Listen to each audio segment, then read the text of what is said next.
الحمد لله وحده والصلاة والسلام على من لا نبي بعد أما بعد فإن خير الحديث كتاب الله وخير الهدي هدي محمد صلى الله عليه وسلم وشر الأمور محدثاتها وكل محدثة بدعة وكل بدعة ضلالة وكل ضلالة في النار فأعوذ بالله من الشيطان الرجيم يا أيها الذين آمنوا أطيعوا الله وأطيعوا الرسول ولا تبطلوا أعمالكم عن أبي هريرة رضي الله تعالى عنه قال قال رسول الله صلى الله عليه وسلم كل أمة تدخلون الجنة إلا من أبى قيل يا رسول الله من أبى قال من أطاعني دخل الجنة ومن أساءني فقد أبى عن عائشة رضي الله تعالى عنها قالت قال رسول الله صلى الله عليه وسلم من عمل عملا ليس عليه أمرنا فهو رد সম্মানিত উপস্থিতি সর্বপ্রথম আল্লাহ সুবহানাহু ওয়া তাআলার বারগাহে শুকরিয়া জ্ঞাপন করব যে আল্লাহ তাআলা দ্বীনের জ্ঞান হাসিলের লক্ষ্যে আমাদেরকে এখানে এসে বসার এবং দ্বীন ইসলামকে জানার সুযোগ করে দিয়েছেন। যে আল্লাহ তাআলা বিচার দিবসের মালিক সে রব্বুল ইজ্জাতের বারগাহে শুকরিয়া জ্ঞাপনার্থে আমরা সবাই মিলে বলি আলহামদুলিল্লাহ। অতঃপর সমগ্র মানব জাতির শিক্ষক, সমগ্র মানব জাতির পথ প্রদর্শক মুহাম্মদুর রাসূলুল্লাহ সাল্লাল্লাহু আলাইহি সাল্লামের উপর শত কোটি সালাত ও সালাম বর্ষিত হোক। আমরা বলি আল্লাহুম্মা আমিন। রঘুনাথগঞ্জ তথা জঙ্গিরপুর অন্তর্গত অত্র এলাকায় আজকে আমার সংক্ষিপ্ত বক্তৃতার বিষয় যে পাপগুলোকে প্রতিহত করা আমাদের নৈতিক কর্তব্য এবং দায়িত্ব। উক্ত বিষয়ে তথ্য এবং তত্ত্ববহল আলোচনা করার চেষ্টা করব ইনশাআল্লাহ আজিজ। মূল আলোচনায় আমরা ঢুকবো। ঢোকার পূর্বে এই টপিকে কেন আলোচনা করব, এমন কোন পাপ আছে যে পাপগুলাকে এখনই লাগাম টেনে ধরতে হবে, কেন টানবো, আগে শিরোনামটাকে একটু বুঝে নিব আমরা। সেটা হচ্ছে এখানে একেবারে অল্প বয়স থেকে শুরু করে বেশি বয়সের মানুষও আছে, উপস্থিত আছে। আমি যে কথাগুলো বলবো প্রত্যেকটা কথাকে আপনাকে মূল্যায়ন করতে হবে, কেন এগুলো প্রয়োজন। আর কেন প্রয়োজন এটার জন্য একটা উদাহরণ দিচ্ছি আমি, কারণ এরপরে শুধু কোরআন আর হাদিস শুনবেন। সেটা হচ্ছে আজ থেকে 50 বছর আগে, আমি যে কথাগুলো বলবো, যে প্রশ্নগুলো করবো একটু রেসপন্স করবেন। আজ থেকে 50 বছর আগে কোন মেয়েদেরকে কি জিন্স প্যান্ট পরে রাস্তা দিয়ে হেঁটে যাচ্ছে এমন দেখেছেন কেউ? দেখেননি। আজ থেকে 50 বছর আগে একটা ঠাকুমা, হিন্দু মানুষ, তিনি যখন দুর্গা এবং কালীর প্যান্ডেলে যেতেন তো তার ঘোমটাটা এত লম্বা ছিল যে ঠাকুমাকেও মানুষ দেখতে পেত না। শাড়ি তখনও 11 হাত ছিল, শাড়ি এখনো 11 হাত আছে, ঠিক তো? আচ্ছা, এরপর আমাদের সমাজে যারা নেশাদার দ্রব্য পান করত, বিড়ি সিগারেট গুল খেত, আজ থেকে 50 বছর আগে 17, 18, 20, 22 বছরের কোন ছেলের ক্ষমতা হয়নি যে একটা বয়স্ক মানুষের সামনে সিগারেট ধরিয়েছে।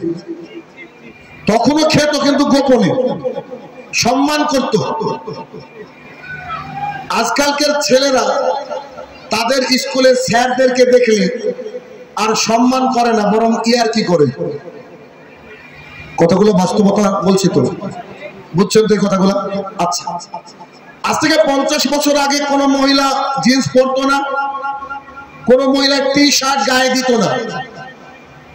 তখন দেখলে মানুষ লজ্জায় মাথা হেঁট হয়ে যেত যদি কারোর ওড়নাটা একটু সরে যেত, মাথার কাপড়টা একটু পড়ে যেত, তো মানুষ একটু তাকে দেখে ছিছিকার করতো, ঠিক না?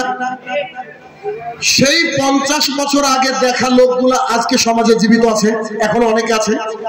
কিন্তু আমাদের সোসাইটিটা এমন হয়ে গেছে, এখন মহিলাদেরকে বোরকা তো দূরের কথা, টি শার্ট পরেছে ওড়নার দেখা যায় না। অনেক মহিলা ওড়না পর্যন্ত গ্রহণ করে না। আমরা সেই মহিলাদেরকে দেখে খুব বেশি কষ্ট আমাদের হয় না, ঠিক না? তার মানে এটা কিন্তু একদিনে হয়নি, ধীরে ধীরে ধীরে ধীরে সমাজটা এমন হয়ে গেছে যে নগ্ন মেয়েদেরকে দেখতে দেখতে আমরা অভ্যস্ত হয়ে গেছি। মুসলমান ঘরের মেয়েরাও এখন বোরকা ছাড়া জাতির সামনে দিয়ে হাঁটছে, আমরা কিছু মনেই করছি না। আর আগেকার জামানার কোন মহিলা যদি বাড়ির থেকে বের হতো, ওর মা বলতো ওড়না ঠিক করে নিবি। আর এখন কোন মহিলা বের হলে তার মা কি বলে কথা যে ওড়না ঠিক করে নিবি? এটা দেখতে দেখতে আমাদের চোখ অভ্যস্ত হয়ে গেছে। এই জন্য পুরো উলঙ্গ মহিলাকে দেখলে আমাদের অন্তরে খুব একটা কষ্ট লাগে না। ঠিক বলছি কি ভুল বলছি? মানুষ এক সময় পেট্রোল কিনেছে 50 টাকায়, যখন দাম বেড়ে গেল আজকে 105 টাকায় কিনছে, দেখেন কোনো টেনশন নাই। কেন? মানুষ ধীরে ধীরে অভ্যস্ত হয়ে যায়। তো এইভাবে অভ্যস্ত হয়ে যদি যায় মানুষ, আগেকার আজ থেকে 50 বছর আগে কোন মহিলাকে চুল খোলা দেখলে পাপ হতো। আজকের জামানায় একটা মহিলার দিকে তাকাচ্ছেন, তার পুরো দেহ খোলা, আজকে কি পাপ হয় না? তার চেয়ে বেশি পাপ হয়তো। তারপরেও আমরা তার দিকে তাকিয়ে থাকি বা তাকাতে অভ্যস্ত হয়ে গেছি, আমাদের ভেতরে অত খারাপ লাগে না। তো আমার আলোচনার বিষয় যেটা, যে আমরা এমন একটা সমাজ উপহার পেয়েছি যে সমাজে নগ্ন একটা মহিলাকে দেখলে আমাদের আর খুব টেনশন হয় না, আগের জামানা হতো। ঠিক তেমনি এই যে পাপগুলা নিয়ে আজকে আলোচনা করব, এই পাপগুলা যদি এখন আমরা লাগাম টেনে না ধরতে পারি, আগামী দিনে এই পাপগুলাকে কিছু মনে হবে না, কিন্তু পাপের যে শাস্তি, সেই শাস্তি আমাদেরকে আবার পেতেই হবে। কথাকে বুঝাতে পারলাম আমি? সমাজে অনেক পাপ প্রচলিত রয়েছে, তার মধ্যে কয়েকটা পাপ যেটা আমাদেরকে লাগাম টেনে ধরতে হবে, ধরা উচিত। সেই পাপগুলোর মধ্যে একটা একটা করে উল্লেখ করব। আনাস রাদিয়াল্লাহু তাআলা আনহু বলেন, আমি রাসূলুল্লাহ সাল্লাল্লাহু আলাইহি সাল্লামকে বলতে শুনেছি, ইন্না মিনা আশরাশাত, কিয়ামতের রয়েছে 10টা লক্ষণ। কিয়ামতের রয়েছে বেশ কিছু লক্ষণ, তার মধ্যে তিনি কয়েকটা লক্ষণ উল্লেখ করতে গিয়ে বলছেন, আয়ুর ফাইল, মানুষের বিবেক তুলে নেওয়া হবে, ওয়াকসারুল জাহাল, সমাজে মূর্খতা নেমে আসবে। মানুষের বিবেক তুলে নেওয়া হবে, সমাজে মূর্খতা নেমে আসবে। মানুষের বিবেক তুলে নেওয়া হবে, সমাজে মূর্খতা নেমে আসবে। আল্লাহ রাসূল সাল্লাল্লাহু আলাইহি ওয়াসাল্লাম যে সমাজের কথা বললেন, ওই সমাজে বর্তমানে আমরা বসবাস করছি। দলিল, আজকে চিন্তা করে দেখেন, যারা আপনার সন্তানকে শিক্ষা দিবে, যেসব শিক্ষক, তাদের শিক্ষার কেন্দ্রে নবীন বরণ যেদিন অনুষ্ঠান হয়, স্কুলকে লক্ষ্য করে যখন ক্রীড়া প্রতিযোগিতা থেকে নানা রকমের কালচারাল ফাংশন গুলো হয়ে থাকে, দেখবেন ওইখানে অভিভাবকরা বসে থাকে, স্যাররাও বসে থাকে, কিন্তু ওইখানে একটা অর্ধনগ্ন মেয়ে নাচে। মানে বাবার সামনে মেয়ে নাচছে, এটা নাকি স্বাধীনতা, এটা নাকি স্বাধীনতা। শিক্ষক মানে বাবার জায়গা, বাবার সামনে একটা মহিলা নাচছে যার পরনের 4 ভাগের মধ্যে 2 ভাগে কাপড় নাই আর 2 ভাগে কাপড় আছে। তার মানে আল্লাহ রাসূল বলছে, আয়ুর ফাইল, মানুষের বিবেক তুলে নেওয়া হবে, ওয়াকসারুল জাহাল, মূর্খতা বর্ষণ করা হবে। ওই জামানায় আমরা আসছি। আজকে বেশিরভাগই শিক্ষককে দেখবেন যে তারা বেলাল্লাপনা, বিহায়াপনা এগুলোকে প্রমোট করে। আগের শিক্ষক আর এখনকার শিক্ষকের মধ্যে অনেক তফাৎ রয়েছে। আপনি যদি দেখেন একজন ব্যক্তি যিনি পিএইচডি করেছেন ইংরেজি নিয়ে, সেই ব্যক্তি কি লাঙল দিতে পারবে? কথা বলেন, পারবে না। তো যার যে কাজ তাকে সেই কাজ করতে হবে। তো যিনি শিক্ষামন্ত্রী হবেন তার যোগ্যতা শিক্ষার উপরে থাকতে হবে, তাই তো?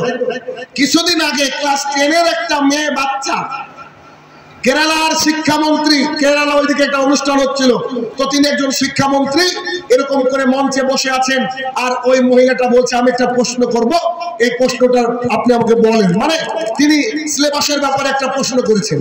তো ওই বাচ্চা মহিলাটা শুরু করেছে, sir I would like to thank you right now and I am asking a question to you. এতদূর বলেছে, তখন শিক্ষামন্ত্রী বলছে কি হবে বলা,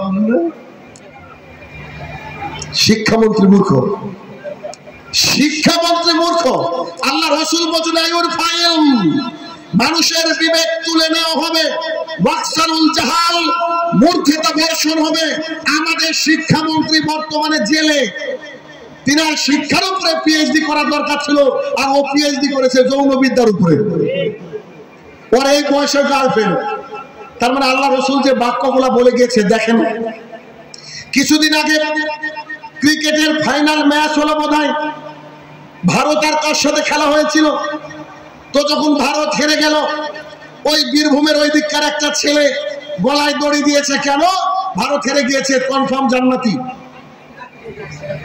আল্লাহ রাসূল বলেন আইউরফা ইলম, মানুষের বিবেককে তুলে নেওয়া হবে, ওয়াকসারুল জাহাল, মূর্খতা বর্ষণ হবে।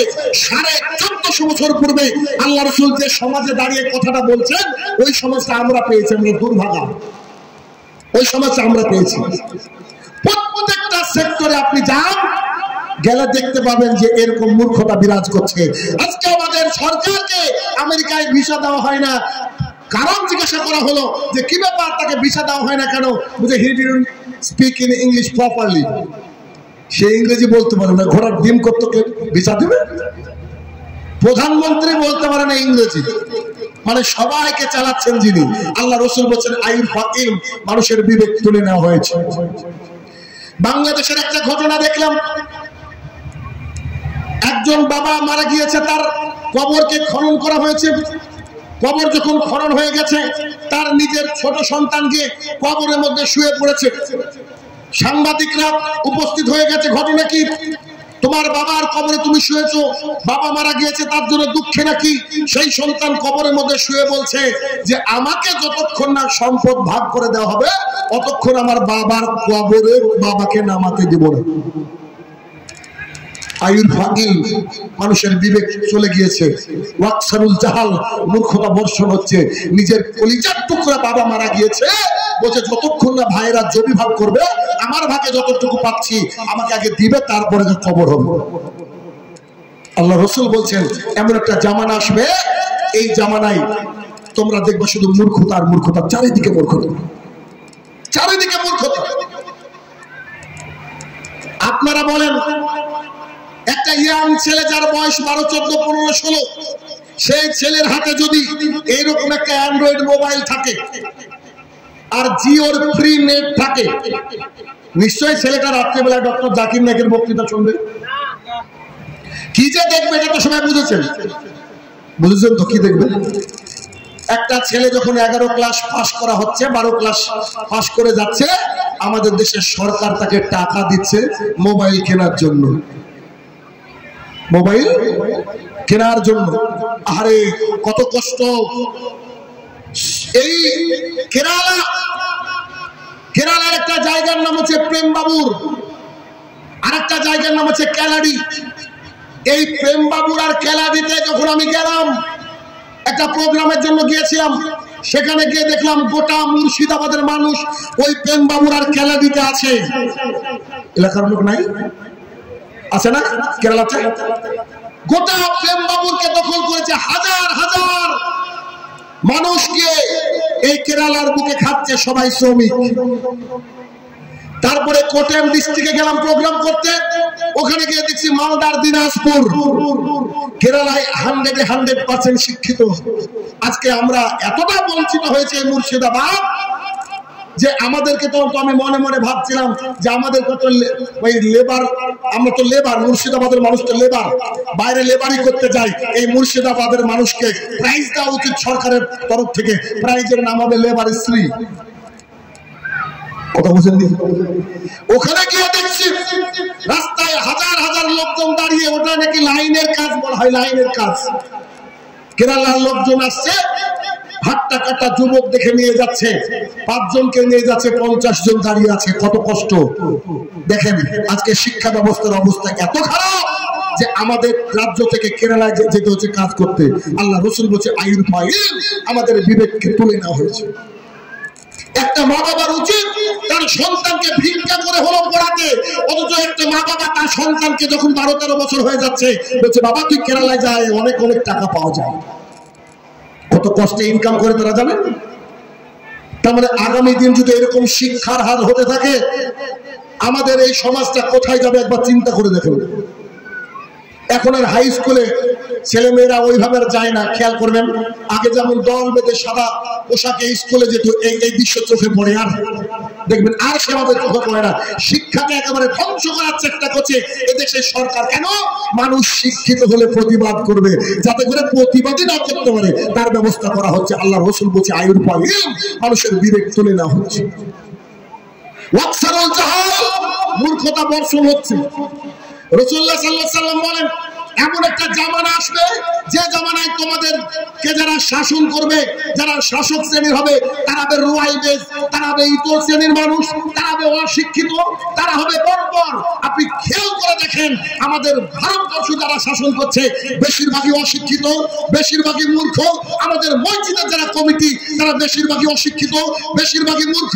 আমাদের সমাজের যারা মোড়ল তারা বেশিরভাগই অশিক্ষিত, বেশিরভাগই মূর্খ। বলেন আপনি, আমি আপনাকে প্রমাণ দিব। একটা সমাজ শুধরানোর পেছনে অন্যতম, না শুধরানোর পেছনে অন্যতম দায়ী আমাদের সমাজের মোড়লরা। তুমি বিড়ি খেয়ে বেড়াবা আর লোককে বলবা যে বিড়ি খাওয়া হারাম, এ কথা শুনবে নাকি মানুষ? আপনার এখানে সবচেয়ে কাছের স্টেশন কি? জঙ্গিপুর। জঙ্গিপুর রেল স্টেশনে পায়খানা বাথরুম আছে না? ওখানে গিয়ে দেখবেন পায়খানা বাথরুম এর বাইরে একজন ব্যক্তি থাকে, তিনি মুসলমান নন। খেয়াল করে দেখবেন আমাদের হিন্দু ভাইদের সবচেয়ে নিচু শ্রেণীর মানুষ সেখানে গিয়ে 2 টাকা 5 টাকা 10 টাকা তুলে, ওটা ও বাথরুমের পাশের পাহারাদার, উনি হিন্দু ধর্মের সবচেয়ে ছোট মানুষটাই ওখানে থাকে। এই মসজিদ কার ঘর? আল্লাহ তাআলার ঘর। কারা পাহারা দেবে? ইমানদাররা। তাহলে মসজিদ কমিটিতে যদি এমন কোন মানুষ থাকে যে গুল খায়, মসজিদ কমিটিতে যদি এমন কোন মানুষ থাকে যার দাড়ি নাই, মসজিদ কমিটিতে যদি এমন মানুষ থাকে যে শুকুর আলী বুঝেন কি, যারা শুক্রবারে নামাজ পড়ে, আর কিছু আছে ঈদু মিয়া, আর কিছু আছে রমজান আলী, এরা যদি আমাদের সমাজের সামাজিক ভাবে দায়িত্ব পালন করে, আপনার সমাজ কখনো উন্নতি হবে না, উন্নত হবে না। এখন এলাকায় ঝামেলা, বুকে হাত বাঁধবো নাকি নাভির নিচে হাত বাঁধবো, সামান্য একটা বিষয়কে কেন্দ্র করে আজকে মুসলমানরা দ্বিধা বিভক্ত। আল্লাহ রাসূল নূরের তৈরি নাকি মাটির তৈরি, এইটা নিয়ে আজকে সমাজ দ্বিধা বিভক্ত। আল্লাহ তাআলা কোথায়, এইটা নিয়ে আজকে সমাজ দ্বিধা বিভক্ত। আসলে মানুষ পড়াশোনা করে না, মানুষ পড়াশোনা করে না। এক এলাকায় ঝামেলা হয়েছে, হানাফি আর আহলে হাদিস। এখন এইদিকে আহলে হাদিসের লোক দাঁড়িয়ে আছে আর ওইদিকে হানাফি। একজন ব্যক্তি সাইকেল নিয়ে আসছে, যিনি হানাফি উনি ওনার চাচা, আর যিনি আহলে হাদিস উনি পাড়ার লোক। হানাফি ব্যক্তি ওকে বলছে শোনো ভাস্তি, তো চাচা বলেন তুমি হাত কোথায় বানো? তো বলছে ও তো দাঁড়িয়ে আছে, যদি বলি যে নাভির নিচে তো আমাকে তো আহলে হাদিস ব্যক্তি সাইজ করবে। বলছে কেন চাচা কি হলো? বলছে তোমাকে বলে যেতে হবে। এদিক থেকে ডাক দিয়ে বলছে বাবা হাত কোথায় বানো? এখন বুকের উপরে বললো অসুবিধা, আর নাভির নিচে বললো অসুবিধা। দুইজন দুই দলে। তখন দুইজন খেপে গিয়েছে, তাড়াতাড়ি বল, তোকে আজকে ব্যবস্থা করবো। তো ওই লোক বলছে আল্লাহর কসম করে বলছি নামাজই পড়ি না। তো বলছে যে তাহলে তুমি যাও, তুমি ফ্রি। মানে মানুষ চায় যে নামাজ না পড়ো, অসুবিধা নাই, কিন্তু আমার দলের না হলেই সমস্যা। হাই রে মুসলমান, সামান্য কিছু বিষয় জেনে বর্তমানে ইখতিলাফ চলছে। শুনুন, আল্লাহ রাসূল সাল্লাল্লাহু আলাইহি ওয়াসাল্লাম যে কথা বলে গিয়েছেন সেই কথা অনুযায়ী আপনার মসজিদে যারা কমিটি হবে তারা তাহাজ্জুদ গুজারি না হলেও অন্তত 5 ওয়াক্তের মুসল্লি তাদেরকে হতে হবে। এরপর একজন ইমামকে রাখতে হবে, যে ইমাম কথা বলার সময় কাউকে দেখবে না, যে ইমাম কথা বলার সময় আল্লাহকে ভয় করবে, যে ইমাম কথা বলার সময় তার বেতনের কথা ভাববে না, যে ইমাম কথা বলার সময় সেই একমাত্র আল্লাহ এবং আল্লাহ রাসূলের বাণীকে পেশ করবে, তাতে যদি তার চাকরি যাই যা থাকে থাকুক, দ্যাট ডাজন্ট ম্যাটার। এভাবে যদি কোনো সমাজের কোন ইমামরা বক্তব্য দিতে পারে প্রত্যেক জুমার খুতবায়, ইনশাআল্লাহুল আজিজ একটা সমাজ পরিবর্তন হতে খুব বেশি সময় লাগবে। যদি বিশ্বাস না হয়, আমরা কয়েকটা মসজিদ পরিচালনা করি, এই তো জলঙ্গি, খুব বেশি দূর নাই, 100 কিলোমিটারের আশপাশে হবে বা তার চেয়ে একটু কম বেশি। আপনারা গিয়ে দেখবেন আমাদের মসজিদে 5 কিলোমিটার 7 কিলোমিটার দূর থেকে সে ফজরের সালাত আদায় করতে আসে। আমাদের মসজিদে ফজরে যতজন, এশাতেও ততজন, মাগরিবে ততজন, জুমাতে ততজন। তবে জুমাতে কিছু বাইরের লোক যায়, কথা সত্য। আমাদের প্রত্যেকে যারা আমাদের সাথে এনলিস্টেড, এরা পাক্কা মুসল্লি, 5 ওয়াক্তের মুসল্লি। আমার যে মসজিদ পরিচালনা করি ওই মসজিদে পুরুষ বলা আছে, যদি কেউ প্রমাণ করতে পারে পান বিড়ি জর্দা গুল সিগারেট কোনো মুসল্লি খায়, তাকে প্রাইজ দেওয়া হবে। সমাজকে আমরা করার চেষ্টা করছি, ইমামই পারে একটা সমাজকে গড়তে। কিন্তু ইমাম যদি রুয়াইবেজ হয়, ইমাম যদি ইতর শ্রেণীর লোক হয়, তাহলে সমাজ পরিবর্তন। গতকালকে এক জায়গায় প্রোগ্রাম ছিল আমার, তো আমাকে একজন লোক বলছে যে আমাদের ইমাম কিন্তু গোল আলু। উনি বলছেন যে আমাদের ইমাম কিন্তু গোল আলু, একটু সাইজ করেন তো। একেবারে আসছি হেঁটে হেঁটে ওই মুহূর্তে, তো স্টেজে উঠলাম। প্রধান বক্তারা তো একটু লোক কমই পাই, বুঝতে পারছেন না। স্টেজে ওঠার পরে বক্তৃতা শুরু হলো, ইমামকে একটু সাইজও করা হলো। বক্তৃতা শেষে সালাম মানে যখন দিলাম, দেখছি ইমাম সাহেব নাই। আমি মনে মনে ভাবলাম যে যদি একবারে গায়েব হয় তো সমাজটা উন্নতি হবে, আদারওয়াইজ এই সমাজ উন্নতি হবে না। কেন আমরা কেন মানুষকে ভয় করি বলেন তো? আমরা ভয় করবো কাকে? আল্লাহ তাআলাকে। আমার এক মামা, আমার আম্মার ভাই, তো তিনি আমাকে অনেক বলে বলে একটা জুমার খুতবার ডেট নিয়েছে। তা আমি বললাম ঠিক আছে খুতবা দিব। আমার মামা হচ্ছে দাড়ি একেবারে ক্লিন শেভ, তার মুখটাকে দেখলে মনে হয় শি ইজ আ গার্ল। তো মামা আমাকে দেখছি যে ভাবলে চারিদিকে এত নাম ডাক, একটা জুমার খুতবা দিই। ইমাম সাহেব আমাকে কানে কানে বললেন যে আগামী দিনে তো আমাদের ঈদের জামাত হবে, খুব অল্প দিনে ঈদ, তা আমি ঈদের মহিলাদের জামাতের ব্যাপারে কথা বললে মানুষ রেগে যায়, কমিটিরা রেগে যায়, একটু আপনি এই বিষয়ে খুতবা দিয়েন। আমার খুতবার বিষয় ছিল মহিলাদের ঈদগাহে গমন। প্রায় 32 খানা হাদিস শুধু সামনে রেখেছি খুতবার সময়। খুতবা শেষ করে সালাতকে শেষ করলাম। আমার মামা বিদায় করার সময় বলছে, বেটা যদি কোনোদিন ইচ্ছা হয় এই মসজিদে নামাজ পড়তে আসে, আসো, তুমি খুতবা দেওয়ার জন্য এসো না। আমি বললাম মানুষ ঘুরে ঘুরে ডেট পায় না মামা, আপনার বাপের 14 গোষ্ঠীর ভাগ্য ভালো, একটা ডেট নিয়েছেন আর আপনি এই কথা বলেন, সহ্য হয়নি। আপনার বউ ভোট দিতে যাবে, সমস্যা নেই। আপনার বউ বাজারে যাবে, সমস্যা নেই। আপনার বউ পৃথিবীর বিভিন্ন প্রান্ত যাবে, সমস্যা নেই। খালি ঈদগাহে গেলে কি সমস্যা? সমস্যা আপনার বউর মধ্যে নেই মামা, সমস্যা আপনার অন্তরে। একটু অন্তরকে প্রশস্ত করেন। আল্লাহ রসুল যে বাক্য বলেছেন ওই বাক্য আমি আপনাকে হুবহু শুনিয়েছি। তাহলে একটা সমাজকে কি করবেন? পরিবর্তন করতে হবে। আর পরিবর্তন করতে গেলে সমাজের যে কমিটি, সেই কমিটি ইমাম সাহেবকে সাহস দিবে যে বলেন তো দেখি, আপনি বলেন আমরা আছি আপনার সাথে, তাহলে একটা সমাজ পরিবর্তন হবে। কেননা আপনি শুনলে আরো অবাক হয়ে যাবেন, আমি যে সমাজকে পরিচালনা করি, আমার কথা বলছি, আমি যে সমাজকে পরিচালনা করি, আমার সমাজে একজন বেনামাজি নাই, একজন বেনামাজি নাই। কেন? এর পেছনে কারণ কি জানেন?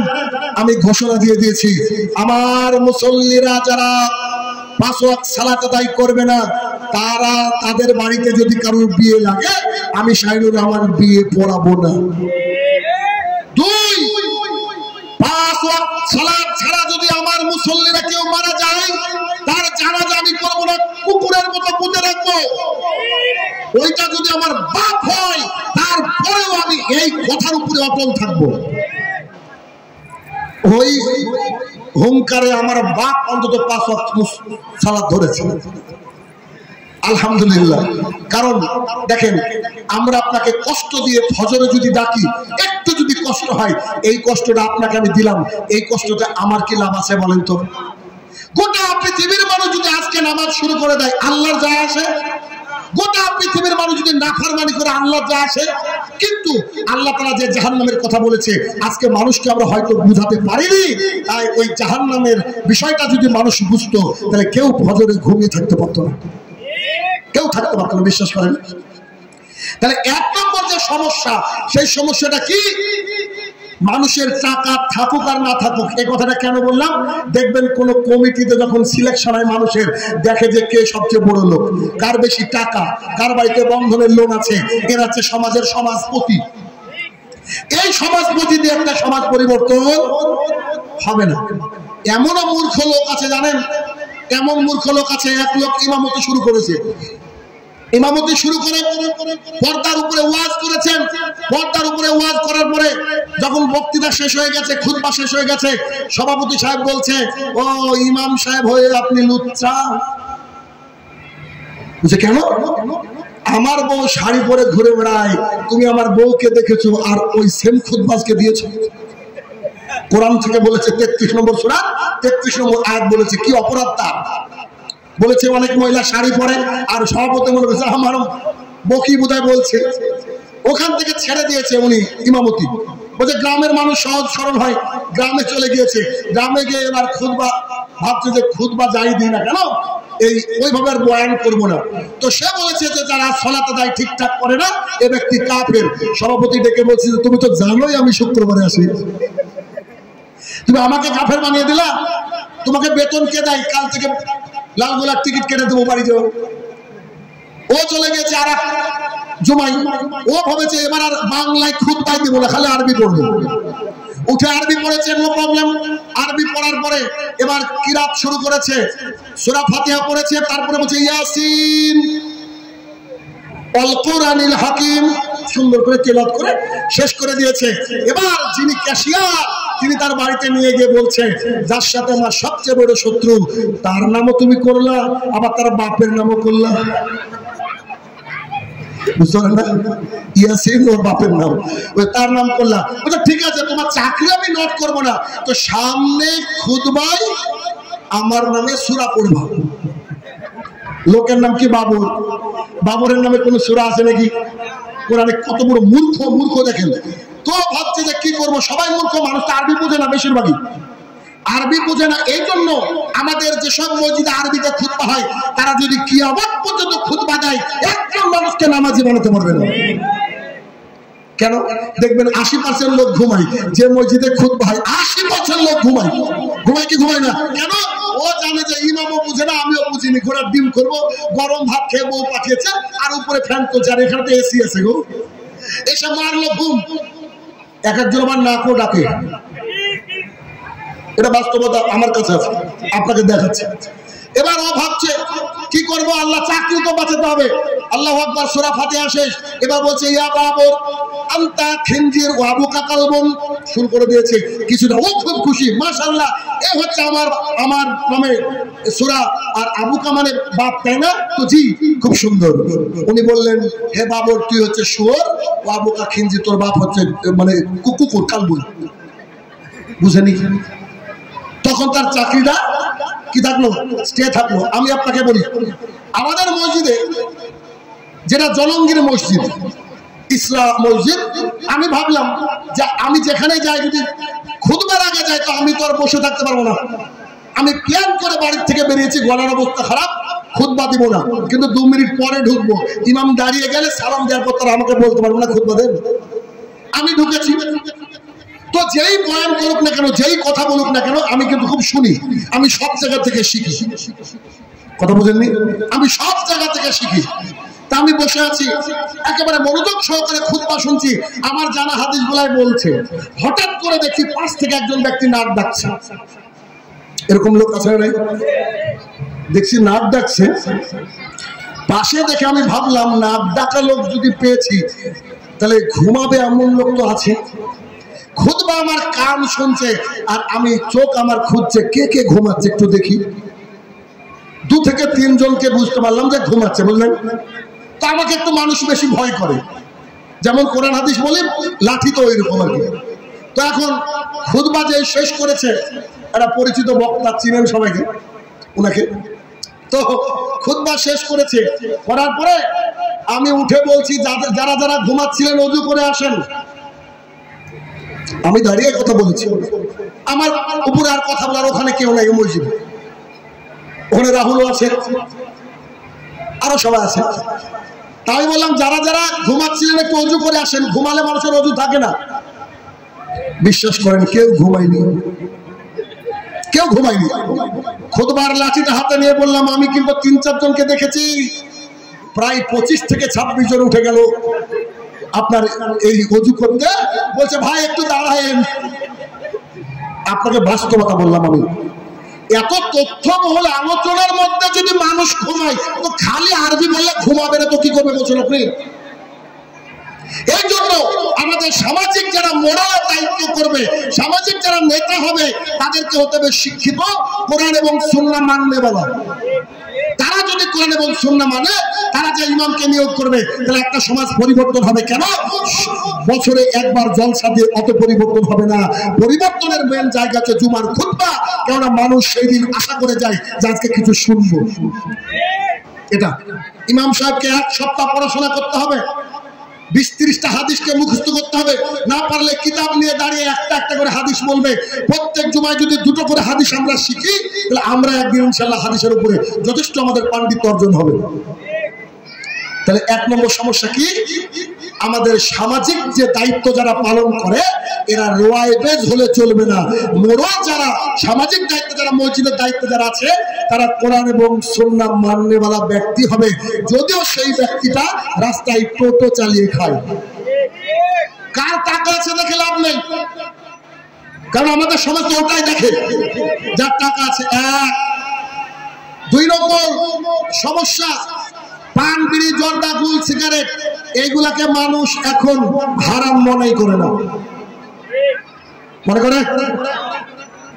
আমি তো আপনাদেরকে হাদিস শোনাবো গো, অনেক হাদিস, কিন্তু মাঝে যে কথা বলবো তাতে আপনাদের টনক নড়ে যাবে। সেটা কি শোনেন। আপনাদের এলাকায় গুল, খৈনি, জর্দা, বিড়ি চালু আছে? গুল খেয়ে মসজিদে ঢুকে এমন লোক আছে নাকি? এমন লোক আছে? বিড়ি খেয়ে মসজিদে ঢুকে? আচ্ছা, বিষয় হচ্ছে ও আমার কাছে মোবাইলটা আছে,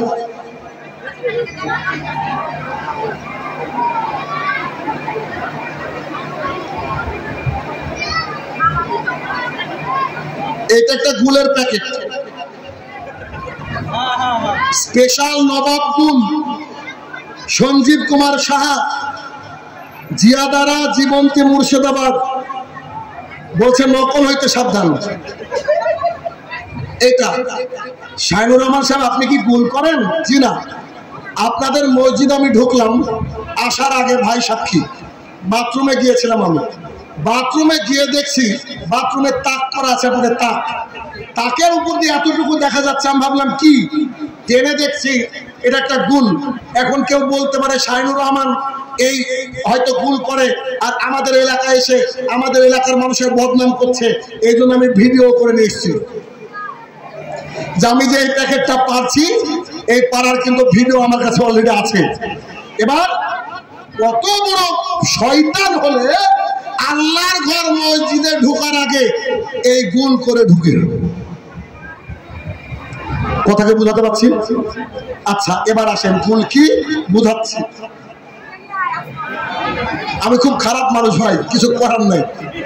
দেখেন আল্লাহ সুবহানাহু ওয়া তাআলা কোরআনুল কারীমের মধ্যে বলেন, ইয়া আইয়ুহান নাস কুলু মিম্মা ফিল আরদি হালালান তাইয়্যিবা ওয়া লা তাত্তাবিউ খুতুওয়াতিশ শায়তান। আল্লাহ সুবহানাহু ওয়া তাআলা বলেন, ও বিশ্ববাসী, পৃথিবীর মানুষ, তোমরা শুনো, আমি আল্লাহ তাআলা তোমাদের জন্য রুজির ব্যবস্থা করেছি আল্লাহর জমিনে, আমার জমিনে। এই আমার জমিনে যে তোমাদের জন্য আমি রুজির ব্যবস্থা করেছি, তার থেকে তোমরা হালাল এবং পবিত্র বেছে বেছে খাও। আল্লাহ সুবহানাহু ওয়া তাআলা এটা বলছেন। এখন প্রশ্ন হলো, আমরা সূরা মাইদা সূরা নম্বর 5 আয়াত নম্বর 90 এবং 91 এইখানে আমরা দেখি আল্লাহ সুবহানাহু ওয়া তাআলা বলছেন, ইয়া আইয়ুহাল্লাযীনা আমানু ইন্নামাল খামরু ওয়াল মাইসিরু ওয়াল আনসাবু ওয়াল আজলামু রিজসুম মিন আমালি শাইতান ফাজতানিবুহু লাআল্লাকুম তুফলিহুন। নিশ্চয়ই মদ, মূর্তি পূজা, ভাগ্য নির্ণয়ক স্বর, লটারি এগুলো হচ্ছে রিজসুম, এগুলো হচ্ছে নাপাক বস্তু, এগুলো হচ্ছে নাপাক বস্তু, এ থেকে তোমরা দূরে থাকো। এখন প্রশ্ন হলো যে খামার, খামার মানে হচ্ছে মদ নয়, খামর মানে হচ্ছে নেশাদার দ্রব্য। আচ্ছা ভাই ঠিক আছে, মদ হারাম বুঝতে পারলাম, কিন্তু গুল, খৈরি, জর্দা, পান এগুলো হারাম কোত্থেকে পেলেন? আন আয়েশা রাদিয়াল্লাহু তাআলা আনহা ক্বালাত ক্বালা রাসূলুল্লাহি সাল্লাল্লাহু আলাইহি সাল্লাম, আয়েশা রাদিয়াল্লাহু তাআলা আনহা বলেন, রাসূলুল্লাহ সাল্লাল্লাহু আলাইহি সাল্লাম বলেছেন, কুল্লু মুসকিরিন খামরিন, প্রত্যেকটা নেশাদার বস্তু মদ, ওয়া কুল্লু খামরিন হারাম, প্রত্যেকটা মদই হচ্ছে হারাম।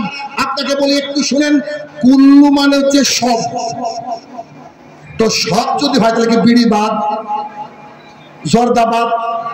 না, হাদিস যদি এমন থাকতো, আর আয়েশা রাদিয়াল্লাহু তাআলা আনহা ক্বালাত ক্বালা রাসূলুল্লাহ সাল্লাল্লাহু আলাইহি সাল্লাম, কুল্লু মুসকিরিন খামরিন ইল্লা জর্দা, ইল্লা বিড়ি, জর্দা বাদ দিয়ে, বিড়ি বাদ দিয়ে সব হারাম। বর্তমান আমাদের এক শ্রেণীর আলেমরা ফতোয়া দেয় পান, বিড়ি, জর্দা, গুল, সিগারেট মাকরুহ, এই ফতোয়া দেয়। আর আল্লাহ রাসূল কি বলছেন? কুল্লু, সমস্ত ধরনের নেশাদার দ্রব্য মদ, আর প্রত্যেকটা মদই বলেন হারাম, প্রত্যেকটা মদই হারাম। আমরা কতটা ঘৃণা করি। কালকে যখন প্রোগ্রামে যাচ্ছিলাম, যেতে যেতে দেখছি, আমার ড্রাইভারকে বললাম যে আমরা যাব, কি জায়গাটার নাম লক্ষ্মীপুর না কি নাম ছিল, তাই জিজ্ঞাসা করতো কোন দিকে, তো এমন জায়গায় গাড়ি থামিয়েছে, ৬০-৬৫ বছরের দুজন লোক বসে আছে, একবারে ধপধপ করছে দাড়ি, বসে আছে মনে আল্লাহর ফেরেশতা, সিগারেট টানছে। আমার ড্রাইভার বলছে, চাচা লক্ষ্মীপুর কোন দিকে? এই দিকে। জালসায় যাচ্ছ তো? জি। আমাকে নিয়ে যাবা? আমার ড্রাইভার বলছে, আপনি সিগারেট খাচ্ছেন, বিয়াদব লোক, আপনাকে আমার গাড়িতে তুলবো, ভাবলেন কি করে? বুঝতে পারলেন? তো এরকম ভাবে আমরা ঘৃণা করি। যদি আপনি চান আমি সারা রাত শুধুমাত্র পান, বিড়ি, জর্দা, গুল, সিগারেটের উপরে বলে যেতে পারবো, আপনি টিকতে পারবেন না। এত হাদিস আছে আমার ভেতরে, এত হাদিস আছে, অথচ এই বিয়াদবের বাচ্চারা বিয়াদব বলে এটা নাকি মাকরুহ। মাকরুহ তো মাকরুহ তো তুই বাথরুমে খাস কেন? পৃথিবীর বুকে কেউ খায় আর পায়খানা করে একসাথে, কোন জীবের নাম জানেন এই মানুষ ছাড়া? তাই বাংলাদেশের একজন বক্তা বলছে, বিড়ির উপরে লেখা আছে প্রতি টানে তৃপ্তি, স্বাদে গন্ধে অতুলনীয়।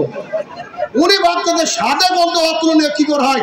তখন ভাবছেন ওই যে যখন বাথরুমে যায়, ও তো পায়খানা করে, ওর একটা গন্ধ আছে আর টান আছে, বলছে স্বাদে গন্ধে অতুলনীয়। মানুষ কত খারাপ হলে চিন্তা করেন, এই কাজ করে, এই কাজ করে। অথচ আমাদের সমাজে বেশিরভাগ মানুষই বিড়ি খায়। এমন একটা দোকান পাবেন না এই এলাকায় হয়তো বা যে দোকানে পান, বিড়ি, জর্দা, গুল, সিগারেট বিক্রি হয় না, তাই দোকানদার এইভাবে বিক্রি করছে। আল্লাহর কসম করে বলছি, আমি বলছি না, রাসূলুল্লাহ সাল্লাল্লাহু আলাইহি ওয়াসাল্লাম বলছেন, হাদিস মুসলিম শরীফের, ইন্নাল্লাহা তাইয়্যিবুন লা ইয়াকবালু ইল্লা তাইয়্যিবা, নিশ্চয়ই আল্লাহ পবিত্র, পবিত্র জিনিসরা আল্লাহ তাআলা গ্রহণ করেন না। যে ব্যক্তি পান, বিড়ি, জর্দা, গুল, সিগারেট খাবে সেই ব্যক্তির জন্য জান্নাত হারাম। আমি শাহিনুর রহমান বলছি, 1450 বছর আগের কথাকে নকল করছি, দেখেন তো মিলছে কিনা। আন আব্দুল্লাহ ইবনে মাসউদ রাদিয়াল্লাহু তাআলা আনহু قال قال رسول الله صلى الله عليه وسلم, আব্দুল্লাহ ইবনে মাসউদ রাদিয়াল্লাহু তাআলা আনহু বলেন, রাসূলুল্লাহ সাল্লাল্লাহু আলাইহি ওয়াসাল্লাম বলেছেন, সালাসাতুন কাদ হারাম আলাইহিম মিন জান্নাহ, 3 শ্রেণীর মানুষের জন্য জান্নাত হারাম। 3 শ্রেণীর মানুষের জন্য জান্নাত হারাম। মানে কোথায় যাবে এরা? 100% জাহান্নাম। 3 শ্রেণীর মানুষের জন্য জান্নাত হারাম। এক, মুদমিনুল খামরিন, নিয়মিত পান, বিড়ি, জর্দা, গুল, সিগারেট যারা খায় তারা জান্নাতে যাবে না। 1450 বছর আগে আল্লাহ রাসূল বলেছেন, আমি অনুবাদ করছি। দেখি আপনার মৌলবীকে আনেন, দেখে টিকে কি করে, ওর কত বড় সাহস, সমাজকে নষ্ট করছে ও। 2, রাজুলাতাম মিন নিসাই, পুরুষের বেশধারী নারী জান্নাতে যাবে না। জিন্সের প্যান্ট পরে চুল ছোট কেটে ছেলেদের মতো পোশাক পরে যারা রাস্তা দিয়ে চলে তারা জান্নাতে যাবে না। 1450 বছর আগে ঘোষণা। 3, যার বাড়ির মহিলারা বেপরদা, যার বাড়িতে 3 রাত টিভি সিরিয়াল চলে, এরা জান্নাতে যাবে না। 1450 বছর আগে আল্লাহ রাসূল সাল্লাল্লাহু আলাইহি ওয়াসাল্লাম বলেছেন, হাদিস বুখারীর। একটা বাক্যকে আপনি উল্টাতে পারবেন না। অতএব অত্র হাদিস থেকে আমরা প্রথমের অংশ থেকে বুঝতে পারলাম যে পৃথিবীর বুকে যত রকমের নেশাদার দ্রব্য আছে এগুলো হচ্ছে হারাম। এগুলো যারা খাবে তারা জান্নাতে যাবে না। আবু হুরায়রা রাদিয়াল্লাহু তাআলা আনহু বলেন, রাসূলুল্লাহ সাল্লাল্লাহু আলাইহি ওয়াসাল্লাম বলেছেন, ক্রমাগত নেশাদার দ্রব্য পানকারী আর মূর্তি পূজক বোথ আর সেম। মানে যারা ক্রমাগত নেশাদার দ্রব্য পান করে তারা আর যারা মূর্তি পূজা করে দুজনের মধ্যে কোনো তফাৎ নাই। আমি বলছি না, বলছি কে? মুহাম্মদুর রাসূলুল্লাহ সাল্লাল্লাহু আলাইহি ওয়াসাল্লাম। আন আবি হুরায়রা রাদিয়াল্লাহু তাআলা আনহু قال رسول الله صلى الله عليه وسلم, আবু হুরায়রা রাদিয়াল্লাহু তাআলা বলেন, রাসূলুল্লাহ সাল্লাল্লাহু আলাইহি ওয়াসাল্লাম বলেছেন, লা ইয়াদখুলুল জান্নাতা লাহমুন, ওই গোশত জান্নাতে যাবে না। গুদিয়া বিল হারাম, যে গোশত হারাম খেয়ে গড়ে উঠেছে, যে গোশত বন্ধনের লোন খেয়ে গড়ে উঠেছে, যে গোশত গ্রুপ লোন খেয়ে গড়ে উঠেছে, যে গোশত এলআইসি টাকা দিয়ে গড়ে উঠেছে, যে গোশত পানবিড়ি জর্দা গুল সিগারেটের বিক্রির টাকা দিয়ে গড়ে উঠেছে, তারা জান্নাতে যাবে না। 1450 বছর আগের ঘোষণা। আপনাকে যে কোনো মূল্যে ত্যাগ করতে হবে। দুনিয়াটা আল্লাহর জমিটা অনেক বড়। আপনি দেখেন বেরিয়ে শয়তান আপনাকে ধোঁকা দিবে, যারা বিড়ির ব্যবসা করছি এত লাখ লাখ টাকা ইনকাম, অন্য জায়গায় গিয়ে ইনকাম পাবো কি? নিশ্চিত আপনি ইনকাম পাবেন, কারণ এত টাকা ইনকাম করে যদি জাহান্নামে যেতে হয় ইনকাম আপনার কি হবে? ইনকাম কি কাজে লাগবে? কাজে লাগবে না। অতএব যে কোনো মূল্যে কি করতে হবে? ত্যাগ করতে হবে। আসেন, আবু হুরায়রা রাদিয়াল্লাহু তাআলা আনহু বলেন, রাসূলুল্লাহ সাল্লাল্লাহু আলাইহি ওয়াসাল্লাম বলেছেন, যে ব্যক্তি পান বিড়ি জর্দা গুল সিগারেট খায়, খাওয়া অবস্থায় মারা গেলে জাহান্নাম, মুখে নিয়ে মারা গেলে জাহান্নাম। এই ব্যক্তির এখন থেকে 40 দিন নামাজ কবুল হবে না। এই ব্যক্তির এখন থেকে 40 দিন নামাজ কবুল হবে না। এই ব্যক্তি যদি তওবা করে, আল্লাহ তওবাকারীকে ভালোবাসে, আল্লাহ তার উপরে খুশি হয়ে যায়। কিছুদিন পর শাইনুর রহমানের বক্তৃতার ভোল্টেজ শেষ। একটা কোন বন্ধু বলেছে যে সিগারেট খানে ভিকাট মেরে দিয়েছে একটান, তখন আমার কথা মনে পড়েছে, আল্লাহ রাসূল সাল্লাল্লাহু আলাইহি ওয়াসাল্লাম বলছে এখন মরলে জাহান্নাম, এখন থেকে 40 দিন আবার নামাজ কবুল হবে না। এখন থেকে 40 দিন আবার কবুল হবে না। সেই ব্যক্তি তওবা করেছে, আল্লাহ তওবাকারীকে ভালোবাসে। কিছুদিন পর সে ব্যক্তি আবার এক টান মেরেছে, আবার একটু গুল ঢুকিয়ে দিয়েছে, আবার একটু জর্দা খেয়ে নিয়েছে, এখন মারা গেলে জাহান্নাম। এখন থেকে 40 দিন ইবাদত কবুল হবে না। এই ব্যক্তি আবার তওবা করেছে, আল্লাহ তওবাকারীকে ভালোবাসেন। এরপরে রাসূলুল্লাহ সাল্লাল্লাহু আলাইহি ওয়াসাল্লাম বলেন, সে ব্যক্তি আবার টান মেরেছে, আবার টান মেরেছে। আল্লাহ তাআলা বলছে, এই ব্যক্তির জন্য আমি রাদাগাতুল খাবাল প্রস্তুত করে রেখেছি। রাদাগাতুল খাবাল কি? আমি যখন আপনাদের এখানে আসলাম, এখানে আজকে আমাকে মসজিদে নিয়ে যাওয়া হলো, যাওয়ার পরে প্রথমে একটা পানির বোতল দেওয়া হলো, এটাকে বলা হয় ওয়েলকাম ড্রিঙ্ক। আমাদের আত্মীয়রা বাড়িতে আসলে আমরা জুস দিই, পানির বোতল দিই, মানে পানিটা আগে একটু খাক, দূর থেকে আসলো মানুষ, বা জুস এটা দিই কিনা, এটা ওয়েলকাম ড্রিঙ্ক বলা হয়। তো যারা এইভাবে বারবার নেশাদার দ্রব্য খাবে ছাড়বে, আল্লাহ তাআলা তাদের সাথে প্রতিজ্ঞাবদ্ধ, তাদেরকে আল্লাহ তাআলা ওয়েলকাম ড্রিঙ্ক দিবে। তো যারা ওয়েলকাম ড্রিঙ্ক খাবেন অসুবিধা নেই, তাহলে টানেন, তো তাদেরকে ওয়েলকাম ড্রিঙ্ক দেওয়া হবে। সাহাবায়ে কেরাম বলেন, আল্লাহ রাসূল সাল্লাল্লাহু আলাইহি ওয়াসাল্লাম ওয়েলকাম ড্রিঙ্কটা কি? তখন রাসূল সাল্লাল্লাহু আলাইহি ওয়াসাল্লাম বলেন, ওয়েলকাম ড্রিঙ্কটার নাম হচ্ছে রাদাগাতুল খাবাল। আল্লাহ রাসূল রাদাগাতুল খাবাল কি? আল্লাহ রাসূল সাল্লাল্লাহু আলাইহি ওয়াসাল্লাম বললেন, জাহান্নামীদের ঘাম, জাহান্নামীদের রক্ত, জাহান্নামীদের পুজ। পুজ চিনেন না? না, একটু ব্যাখ্যা করি, ভালো লাগবে। দেখেন, ধরেন আপনার পিঠে একটা ফোড়া হয়েছে, কি বলেন আপনার? ফোড়া তো, আরে আপনারা মুর্শিদাবাদ, আমার মুর্শিদাবাদ, তো ফোড়া হয়েছে এত বড় সাইজ, একবার টন টন টন টন করছে। ডাক্তারের কাছে গিয়ে বলছে, বাবু দেখেন অবস্থা খুব খারাপ, কিছু দেন তো। ডাক্তার কথা বলতে বলতে কবে হলো, কি সমাচার ইত্যাদি বলতে বলতে একটা সুচ ঢুকিয়ে দিয়েছে, দিয়ে চাপ মেরেছে, ভেতর থেকে ছলাপ করে দুধে হালকা কালারের যে টেস্টি খাবারটা আসলো না, এই খাবারটার নাম হচ্ছে রাদাগাতুল খাবার, হেভি টেস্ট, তাই না? এটাকে মিক্সার করে জাহান্নামীদের ঘাম, জাহান্নামীদের রক্ত, জাহান্নামীদের পুজ একসাথে করে এরকম বোতলে পুরে দেওয়া হবে, আর উপরে লেখা থাকবে এখানে আছে ইউনাইটেড, নাকি? হ্যাঁ, ইউনাইটেড। আর ওইখানে লেখা থাকবে রাদাগাতুল খাবার। পানবিড়ি জর্দাখোর যারা আছেন, গুলখোর আছেন, খান খান খান, আপনাদের জন্য আল্লাহ রেডি করে রেখেছে রাদাগাতুল খাবার। তবে ওটা ঠান্ডা হবে না জনাব, ওটা এত গরম হবে মুখের মধ্যে এক ফোঁটা দেওয়ার কারণে এই দুদিকে চামড়া ঝুলে পড়বে, এখানকার চামড়াটা গলে যাবে, জিভটা তলা দিয়ে বেরিয়ে আসবে। তাহলে কারা কারা রাজি আছেন হাত তুলেন। সব ফেরেশতা খুন, কেউ খায় না। অথচ এর মধ্যে থেকে আমার বক্তব্য শুনে টেনশনে উঠার সময় বিড়ি খাবে, দেখেন যাওয়ার সময় বিড়ি খাবে, এরকম খোর লোক নাই? আরে আপনাদের এখানে এখন যখন আসছিলাম মসজিদের মধ্যে, মসজিদ থেকে সাইডে দেখছে একজন লোক টানছে, আমাকে দেখে লুকাচ্ছে। আল্লাহকে ভয় করে না, বক্তাকে ভয় করে। তাহলে চিন্তা করেন, তাহলে কি যে কোনো মূল্যে আপনাকে নেশাদার দ্রব্য থেকে কি করতে হবে? দূরে থাকতে হবে। এখন আপনাকে বলি, আজকে মসজিদের মধ্যে আমি ভাত খেলাম, কিছু মানুষ বিরিয়ানি খেলো। মসজিদের মধ্যে ভাত হালাল খাবার খেতে অসুবিধা আছে? কিন্তু ইমানদারিতে বলেন তো, এই মসজিদে যদি এই জঙ্গিপুর আপনার এলাকার মানুষকে বলা হয় 1 লাখ টাকা দিব একটা সিগারেট খেতে হবে বসে বসে, 2 লাখ টাকা দিব, 5 লাখ, কেউ খাবে নাকি? তাহলে এমন কি খাবার যে মসজিদে খাওয়া যায় না?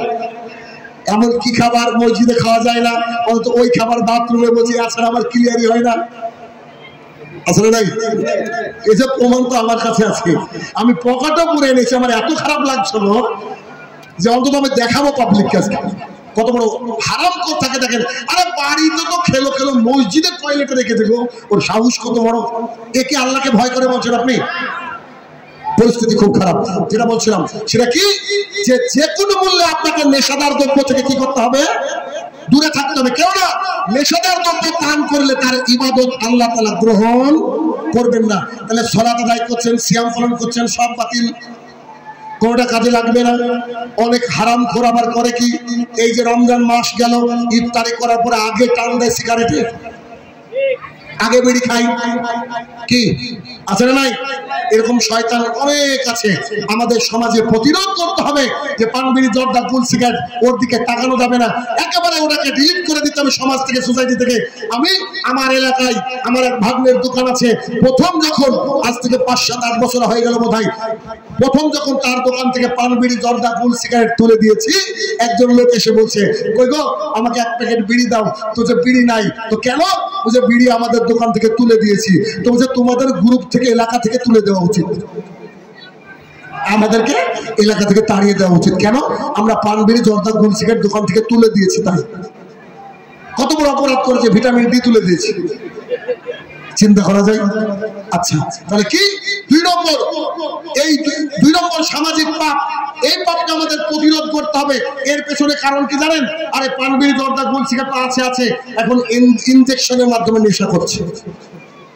আমার চোখের সামনে কত পরিবার নষ্ট হয়ে যাচ্ছে, কোটি কোটি টাকার মালিক আজকে প্রায় ভিক্ষা করার অবস্থা।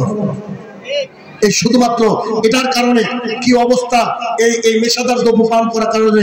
আর যে ব্যক্তি নেশাদার দ্রব্য পান করবে, আল্লাহ রাসূল সাল্লাল্লাহু আলাইহি ওয়াসাল্লাম বলেছেন নেশাদার দ্রব্য হচ্ছে রাশ, মাথা বলা হয়েছে, এক জায়গায় মা বলা হয়েছে যে পৃথিবীর যে কোনো অন্যায় করতে গেলে খালি নেশাদার দ্রব্য খাইয়ে দেন, দেখুন যে কোনো অন্যায় করবে।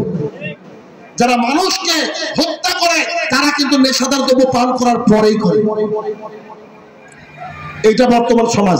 আপনার সমাজকে যদি ভালো করতে চান তাহলে নেশাদার দ্রব্যকে তুলতে হবে, নইলে আগামী দিনে আপনার সন্তান বাড়িতে এসে আপনার সাথে জুলুম করবে। আপনাকে আমি কি দিয়ে বুঝাবো? হয়তো এই তো কয়টা রমাদান, সম্ভবত রমাদানের শেষের দিকে বাংলাদেশের একটা নিউজ, আমি জানি না কেউ দেখেছেন কিনা, ওই লোকটার বয়স প্রায় 70 বছর বয়স। সাংবাদিকরা বলছে, আমি আমার গায়ে লোম দাঁড়িয়ে গেছে কথাটা বলবো এই জন্য। সাংবাদিককে একটা বাবা দাঁড়িয়ে আছে, 70 বছরের বাবা। সাংবাদিক এসে বলছে, আপনার ছেলের সাথে কি করেছেন? বলছে, আমার ছেলে ঘুমিয়েছিল, আমি তাকে হত্যা করেছি নিজে হাতে। সাংবাদিক বলছে, কি দিয়ে মারলেন? যে আমার বাড়িতে একটা কুড়োল ছিল, আমি কুপিয়ে মেরেছি।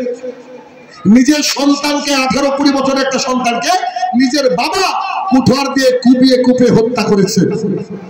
সাংবাদিক বলছে আপনার কি হবে? উনি বলছেন খুব জোর ফাঁসি হবে।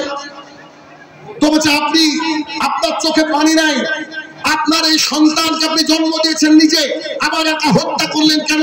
তো আমার সন্তান এতটাই নেশাদার দ্রব্য গ্রহণ করতো, বাড়িতে এসে দিন রাত গালাগালি করতো, আর গোটা গ্রামের মানুষ আমাকে বলতো আপনি কেমন সন্তান জন্ম দিয়েছেন, কেমন ছেলে জন্ম দিয়েছে, আমার সহ্য করতে পারিনি, তাই আমি আমার বাবা হয়ে আমি আমার নিজের সন্তানকে কুপিয়ে কুপিয়ে হত্যা করেছি। আজকে বহু পরিবার একটা বিড়ি খাচ্ছে, সিগারেট খাচ্ছে, এরপরে হেরোইন ধরবে, গাঁজা ইত্যাদি একটা খারাপ নেশার দিকে চলে যাবে। আমাদের সমাজটা ধ্বংস হয়ে যাচ্ছে। তাই আমি মাঝে মাঝে বলি পুলিশ প্রশাসন রাস্তায় বাইক ধরতে পারে, হেলমেট নেই তার জন্য পুলিশ প্রশাসন রাস্তায় গাড়ির কাগজকে চেক করতে পারে, কিন্তু এই ড্রাগসের দোকানে গিয়ে এগুলোকে তুলে দিতে পারে না, নিশ্চিত পারে। তাই উচিত আমাদের প্রশাসনেরও যারা এরকম লুকিয়ে লুকিয়ে ড্রাগস বিক্রি করে তাদেরকে ধরে ধরে জেলের মধ্যে পুরে দেওয়া। আদারওয়াইজ আমাদের আগামী দিনের সমাজ এমন খারাপ হয়ে যাবে, এই সমাজের বাচ্চাদেরকে দেখলে আপনার আমার ভয় লাগবে। কেন? এদের মুখের ভাষাও হবে খারাপ। 2 নম্বর সমস্যা। 3 নম্বর সমস্যা, পৃথিবীর একজন বিখ্যাত ব্যক্তিত্ব, আমেরিকান ব্যক্তিত্ব, তিনি বলছেন if you want to destroy your society without war, put their adultery. তোমরা যদি তোমাদের সমাজকে ধ্বংস করতে চাও তাহলে সেখানে নগ্নতা ছড়িয়ে দাও, নগ্নতা ছড়িয়ে দাও। 8 বছরের মেয়ে আশিফা, মনে পড়ছে 8 বছরের মেয়ে আশিফাকে মন্দিরের মধ্যে লাগাতার 7 দিন ধর্ষণ করে মেরে ফেলা হয়েছে। 4 বছরের মেয়ে 5 বছরের মেয়েকে ধর্ষণ করে মেরে ফেলা হয়। 60 বছরের 70 বছরের বুড়িকে ধর্ষণ করে মেরে ফেলা হয়। এর পেছনে কারণ কি আপনি বলছেন? বিজ্ঞান বলছে মানুষ যখন অ্যাডাল্ট কোনো জিনিস দেখতে থাকে তার ভেতরটা একবারে হিংস্র বাঘের মতো হয়ে যায়। দেখতে দেখতে দেখতে একসময় তার হিতাহিত জ্ঞান শূন্য হয়ে যায়, তাই সে যাকে সামনে পায় তার সাথে এই অপকর্মে লিপ্ত হয়ে যায়। আজ থেকে 40-50 বছর আগে এত ধর্ষণ ছিল নাকি? আজকে এত ধর্ষণ হয়েছে কেন? কারণ মহিলারা পঞ্চায়েতের ষাঁড়ের মতো ঘুরে বেড়ায়, এমন করে ঘুরে বেড়ায় দেখলে চেনা যায় না যে হিন্দুর মেয়ে নাকি মুসলমানের মেয়ে। ঈদের দিনে ওদেরকে শাড়ি পরে সুন্দর সুন্দর পোশাক পরে জাতির সামনে হাঁটতে দেখেননি আপনি? তাহলে এদেরকে প্রতিহত করতে হবে। আর এরা তো আছে এক শ্রেণীর মহিলারা এমন বোরখা পরে, টাইট ফিট বোরখা পরে, লিপস্টিক মেরে, হাই জুতো পরে জাতির সামনে দিয়ে হাঁটছে, বলছে আমি বোরখা পরে। পাক্কা ইবলিস, পাক্কা ইবলিস এরা। লিপস্টিক তৈরি হয় শুয়োরের চর্বি দিয়ে। শুয়োরের চর্বি তো হালাল নাকি গো? কত বড় বিয়াদব! লিপস্টিক দেয় হচ্ছে পতিতালয়ের মেয়েরা। পতিতা বুঝেন কি? যারা বেশ্যা তারা। আর আপনার মেয়ে বোরকা পরেছে, তারপর আবার লিপস্টিক দিয়ে জাতির সামনে হাঁটছে। এত বড় বড় কুকুরের মতো নখ। কুকুরের তো কেটে দেওয়ার কেউ নাই, আরও কেউ নাই। রাস্তা দিয়ে হাঁটছে জাতির সামনে, নিজে নিজে বাজারে যাচ্ছে, নানান বিষয়কে দামদার করছে। কেন? ও মনে করে ওর স্বামী বোকা, আর ও গেলে 10 টাকা বেশি পাবে। একবারে উঁচু হাই হিল করে খালি বোরখাটা পরেছে। কেন? ফ্যাশন। বোরকা এখন আর বেশিরভাগই বোরখা আপনার আত্মরক্ষার মাধ্যম নাই, এটা হচ্ছে নিজের পাপকে লুকানোর আর এক মাধ্যম। পার্কে চলে যান, অনেক বোরখাওয়ালি পাবেন, ওরা খারাপ কাজও করে। এরকম মহিলা আপনি বাস্তবতা খালি দেখেন। আমি যেগুলা বলছি একটা কথাকে এদিকে করতে পারবেন না। আমি দেখে কথা বলি, আমি সমাজে জেনে কথা বলি, কারণ আমাদের সমাজকে কিন্তু শুধরাতে হবে। আর সব বক্তাই এত কঠিন করে কথা বলবে না, কারণ এটা তো তাদের ব্যবসা। সামনে বা শাহিনুর রহমানকে আনতে গেলে বুকের পাটা লাগবে না। আমি ওটাকে তোয়াক্কা করি না। এ দেখেন কালকে হাদিয়া দিয়েছে, পকেট আছে, এখনো গুনে দেখিনি ক টাকা দিয়েছে। I don't care about that. আমার কথা হচ্ছে আমাকে সমাজকে পরিবর্তন করতে হবে, এটা আমার টার্গেট। এটা আমার টার্গেট। আপনি রাখেন, ফাটেন, চটেন, আমার কিছু যায় আসে না, কারণ একটা বক্তার কাজই হচ্ছে যে সমাজকে পরিবর্তন করবে। এতটুকু ব্যাস, এতটুকু ব্যাস। আল্লাহ সুবহানাহু ওয়া তাআলা কোরআনুল কারীমের 33 নম্বর সূরার 33 নম্বর আয়াতে বললেন, ওয়াকারনা ফি বাইতিকুন্না ওয়ালা তাবাররাজনা তাবাররুজাল জাহিলিয়াতিল উলা। এই মহিলারা শোনো, তোমরা বাড়ির মধ্যে থাকো, খবরদার জাহালাতের যুগের মতো নিজেকে দেখিয়ে বেরিও না। আপনি খোঁজ রাখেন না, আপনি বাবা, আপনার মেয়ে ফেসবুকে ছবি দেয়, আপনার মেয়ে ফেসবুকে গানযুক্ত ছবি দেয়, আপনার মেয়ে টিকটক করে, আপনার মেয়ে নাকি টিকটকার, কলকাতার নাকি একটা নিষিদ্ধ পল্লী আছে, ওখানে গেলে নাকি 1000 টাকা 2000 টাকা 5000 টাকা দিয়ে থাকলে নাকি সহবাস করা যায়, ওরা টাকার বিনিময় করে। আর আপনার মেয়ে ফেসবুকে লাইক কমেন্ট বিনিময়ের মাধ্যমে আপনার যৌনতা বিক্রি করছে। এরাও যৌন করবে, এরাও যৌন করবে। আজকে আমাদের ইয়াং ছেলেরা প্রায় ধ্বংস হয়ে যাচ্ছে এই কারণে। কেন? আবু হুরায়রা রাদিয়াল্লাহু তাআলা বলেন, রাসূলুল্লাহ সাল্লাল্লাহু আলাইহি ওয়াসাল্লাম বলেছেন, আমি মারা যাওয়ার পর সবচেয়ে ভয়ঙ্কর দুটো জিনিস রেখে যাচ্ছি, এক টাকা আর দুই হচ্ছে নারী। দেখেন এই দুটিতে প্রায় মানুষ ফেসে আছে, হয় টাকা নালে নারী, হয় টাকা নালে নারী। আরে মসজিদের ক্যাশিয়ারও অনেক সময় টাকা মেরে খাই গো, আর হুজুর আবার অন্যের মুখে নিয়ে পালিয়ে যাই গো। কত যদি আপনি দেখবেন সমাজের মুখে, তাহলে এটা কি করতে হবে? গোটা সমাজকে আপনি পরিবর্তন করতে পারবেন না। আপনার কাজ কি? আপনি আপনার সন্তানটাকে, আপনি আপনার মেয়েটাকে ঢাকেন, মেয়েটাকে ঢাকেন। আপনি যদি আপনার মেয়েটাকে ঢাকতে পারেন তাহলে কি হবে? আপনার মেয়েটা তো বাঁচলো। তাহলে আপনার দেখা থেকে আরেক ভাই করবে, আরেক ভাই দেখা থেকে আরেক ভাই করবে, তখন একটা সমাজ কি হবে? শালীনতাপূর্ণ সমাজ হবে। কেননা দেখেন আল্লাহ রাসূল সাল্লাল্লাহু আলাইহি ওয়াসাল্লাম কি বলছেন।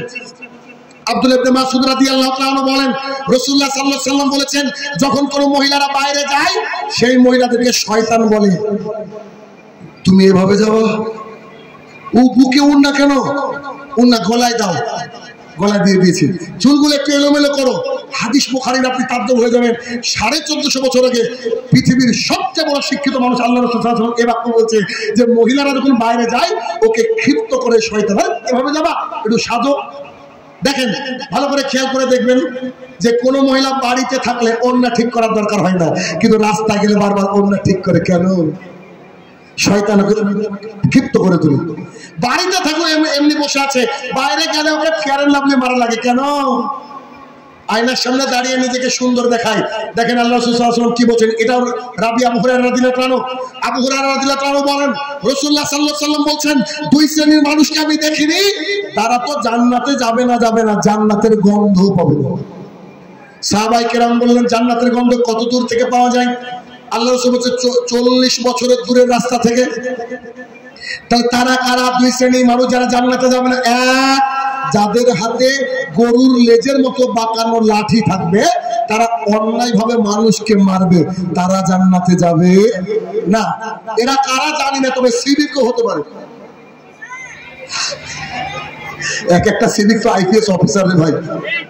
এমন এমন সিভিক আছে না, আমারও বহু ছাত্র সিভিক আছে, এমন এমন সিভিক আছে বুঝলেন, আমাদেরকে বলেন গাড়ি এইটা দেখেন, আরে তোর বাপ ছেড়ে দিচ্ছে, বলো বাবা বলে, বুঝতে পারছেন না? বড় অফিসার বলছে আচ্ছা ঠিক আছে, জানে তো, এসে বলছে আপনাদের গাড়ির অডিও পাস দেখা। আমি তো এই শয়তানের বাচ্চা, আমার গাড়িতে কিছু চলছেই না, তুই অডিও পাস নিবি মানে ধান্দা তো টাকা, বুঝলেন না? এমনই করে। আবার অনেকে ভালো আছে আলহামদুলিল্লাহ, এটুকু মজা করলাম, এটুকু আবার কি করেন, আবার আমার গাড়ি যেতে দেবেন আল্লাহ জানে। এবার দুই, নেশাউন মহিলারা কাসিয়াতুন পরে থাকবে, আর এতুন উলঙ্গ পোশাক। আশ্চর্য কথা, পোশাক পরে উলঙ্গ, এটা আবার কেমন কথা? জি, পোশাক পরে উলঙ্গ। আপনার মেয়ে যে জামাটা পরে স্কুলে যায়, কলেজে যায়, একটু কালকে সকালে খেয়াল করবেন তো যে ওই জামার মধ্যে দিয়ে কি অক্সিজেন ঢুকতে পারবে? কথা বুঝতে পারেন? ওই জামাটা এত টাইট ফিট, ওর মধ্যে কি অক্সিজেন ঢুকতে পারে? পরে কি পরে না? এমন টাইট ফিট পোশাক পরে জাতির সামনে দিয়ে যায়, আর আল্লাহ বলছে মাইলাত মামিলাত, এমন ভাবে যাবে পুরুষকে আকৃষ্ট করবে, আর পুরুষের দিকে ঝুঁকবে রাস্তায় যাওয়ার সময়। এই বাস্তবতা আপনি দেখেছেন কিনা? আল্লাহ সাল্লাল্লাহু আলাইহি ওয়াসাল্লাম বলছে এরা তো জান্নাতে যাবে না, জান্নাতের গন্ধ পর্যন্ত পাবে না, জান্নাতের গন্ধ পাবে না। আমাদের মেয়েদেরকে আমাদেরকে বাঁচাতে হবে। কেন? ওই যে আব্দুল্লাহ ইবনে মাসউদ থেকে বর্ণিত হাদিস যেটা বললাম, 3 শ্রেণীর মানুষ জান্নাতে যাবে না, তার 3 নম্বর শ্রেণী কি ছিল? আর দায়ুস লাদখুল জান্নাত, দায়ুস জান্নাতে যাবে না। সাহাবায়ে কেরাম বললেন আল্লাহ রাসূল দায়ুস কাকে বলে? রাসূল সাল্লাল্লাহু আলাইহি ওয়াসাল্লাম বলেন আর দায়ুস আল্লাহ যিকরু ফিল আহলিল খাবাস, যার বাড়ির মহিলারা বেহায়া করার সুযোগযুক্ত, তারা হচ্ছে দায়ুস। কেমন? আপনার মেয়ে জিন্সের প্যান্ট পরে অথবা টাইট ফিট পোশাক পরে জাতির সামনে দিয়ে হাঁটছে, আর আপনি যদি সারা জীবন মক্কায় নামাজ পড়েন, তারপর আপনি জাহান্নামে। কি বলছেন আল্লাহ রাসূল? কেন? আপনি বাবা, আপনার নৈতিক দায়িত্ব মেয়েকে কি শিখাবেন? ছোটবেলা থেকে পর্দার কথা মেয়েকে শিখাবেন। আমার মেয়ের বয়স 6 বছর, আমার মেয়ে কোন মহিলাকে যদি উইদাউট বোরখাতে দেখে তা আমাকে বলে যে আব্বু এ তো হিন্দু, বুঝেননি? ও বুঝে নিয়েছে যে ওর দিদা পরে, আম্মু পরে, ওর আন্টি পরে, ও বুঝেছে এটা। আমাদের মেয়েদেরকে তো বোঝাতে হবে, কেন কি কারণে বোঝাতে হবে আর কি কারণে করতে হবে। দেখেন আমি আপনাকে বলি, আপনাকে যদি আমি 1 লক্ষ টাকার একটা চেক দিই, চেক, এটা কি বাড়ির উঠানে ফেলে রাখবেন কেউ? বাড়ির বাইরে? যদি 1 কোটি টাকা চেক দিই, বাড়ির মধ্যে সবচেয়ে গোপন জায়গায় রাখবেন কিনা? আবু হুরায়রা রাদিয়াল্লাহু তাআলা আনহু বলেন, রাসূলুল্লাহ সাল্লাল্লাহু আলাইহি সাল্লাম বলেছেন, গোটা দুনিয়াটা হচ্ছে সম্পদ। গোটা দুনিয়াটা কি? গোটা দুনিয়াটা হচ্ছে সম্পদ। তার মধ্যে অন্যতম সম্পদ হচ্ছে আলমারাতুস সালেহা, নেককার বিবি, নেককার বউ। শুনলাম ধুলিয়ানে নাকি 1 কাঠা জমির দাম 50 লক্ষ টাকা। আসলে নাই? দিল্লির বুকে 1 শতক জমির দাম 1.5 কোটি টাকা আছে কি নাই? গোটা পৃথিবীর জমিগুলা বেচলে কত কোটি কোটি টাকা হবে? আল্লাহ রাসূল সাল্লাল্লাহু আলাইহি ওয়াসাল্লাম বলেছে তোমার স্ত্রী গোটা পৃথিবীর চেয়ে দামি। আর আমাদের স্ত্রীগুলোকে কি করেছি? পঞ্চায়েতের সারের মতো ছেড়ে দিয়েছি। কি আবার দেখবেন এক শ্রেণীর মানুষকে দেখা যায় ওর দাদি বোরকা পরেছে আর 16 বছরের মেয়েটাকে সামনে নিয়ে যাচ্ছে। আমি আর মানে বুঝতে পারি না, তবে হয়তো বোঝার চেষ্টা করে ওর দাদিকে বোঝাতে থাকে দেখি যে আমি এরকমই ছিলাম। আমাদের ওইদিকে গরু জবাই করে, প্রচুর কষা আছে বুঝলেন তো। যেদিন একটা বড় গরু জবাই করে, আগের দিনে ওই গরুটা সন্ধ্যাবেলা পাড়া পাড়া ঘুরিয়ে নেবে। কেন? এই মাল কালকে জবাই হবে, মানে মাংস তোমরা নিও। তো ঠিক এমনই কিছু বাবা আছে, তাদের মেয়েদেরকে টাইট ফিট পোশাক কিনে দেয়, যে যা ওই আবু বকর সিদ্দিকের দোকান থেকে একটা পোশাক নিয়ে হয়, ওই পোশাক পরে রাস্তা দিয়ে হাঁটছে। মানে ওর বাপ ওই যে কষাই যেমন গরুকে দেখে দেখে বিক্রি করে, ওর বাপও মনে করে ওটা একটা গরু দেখে দেখে বিক্রি করে। ছেলেরা লাইন লাগে, তারপরে এবার ও একটা বেছে সুন্দর ছেলের সাথে বিয়ে দিয়ে দেয়। এটা সমাজ, এটা আমাদের সমাজ। আছে না নাই বলেন?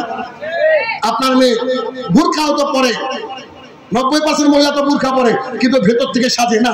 সাজা বৈধ, যা দিয়ে হালাল। যেমন টিপ আপনি পরতে পারবেন না, টিপ পরতে পারবেন না, এটা পরতে পারবেন না। মুখে মেকআপ করেন, যা দিয়ে আপনার হালাল, যা দিয়ে বৈধ, এতটুকু ঠিক আছে। কিন্তু সাজবেন কার জন্য? এটা হচ্ছে প্রশ্ন। সাজবেন হচ্ছে স্বামীর জন্য। প্রতিদিন সাজতে হবে আপনাকে, প্রতিদিন স্বামীর জন্য সাজতে হবে সুন্দর করে। ও স্বামীর জন্য আপনি নাইটি পরে থাকেন, যে নাইটিটা স্বাধীনতার আগে কেচেছিলেন আর কাঁচা হয়নি, ওটাই পরে থাকেন। আর যেই শুনেছেন বাইরে যেতে হবে, একেবারে সবচেয়ে সুন্দর শাড়ি বের করেছেন, আপনার স্বামীকে এটা নাকি বাইরের লোক। আছে না নাই?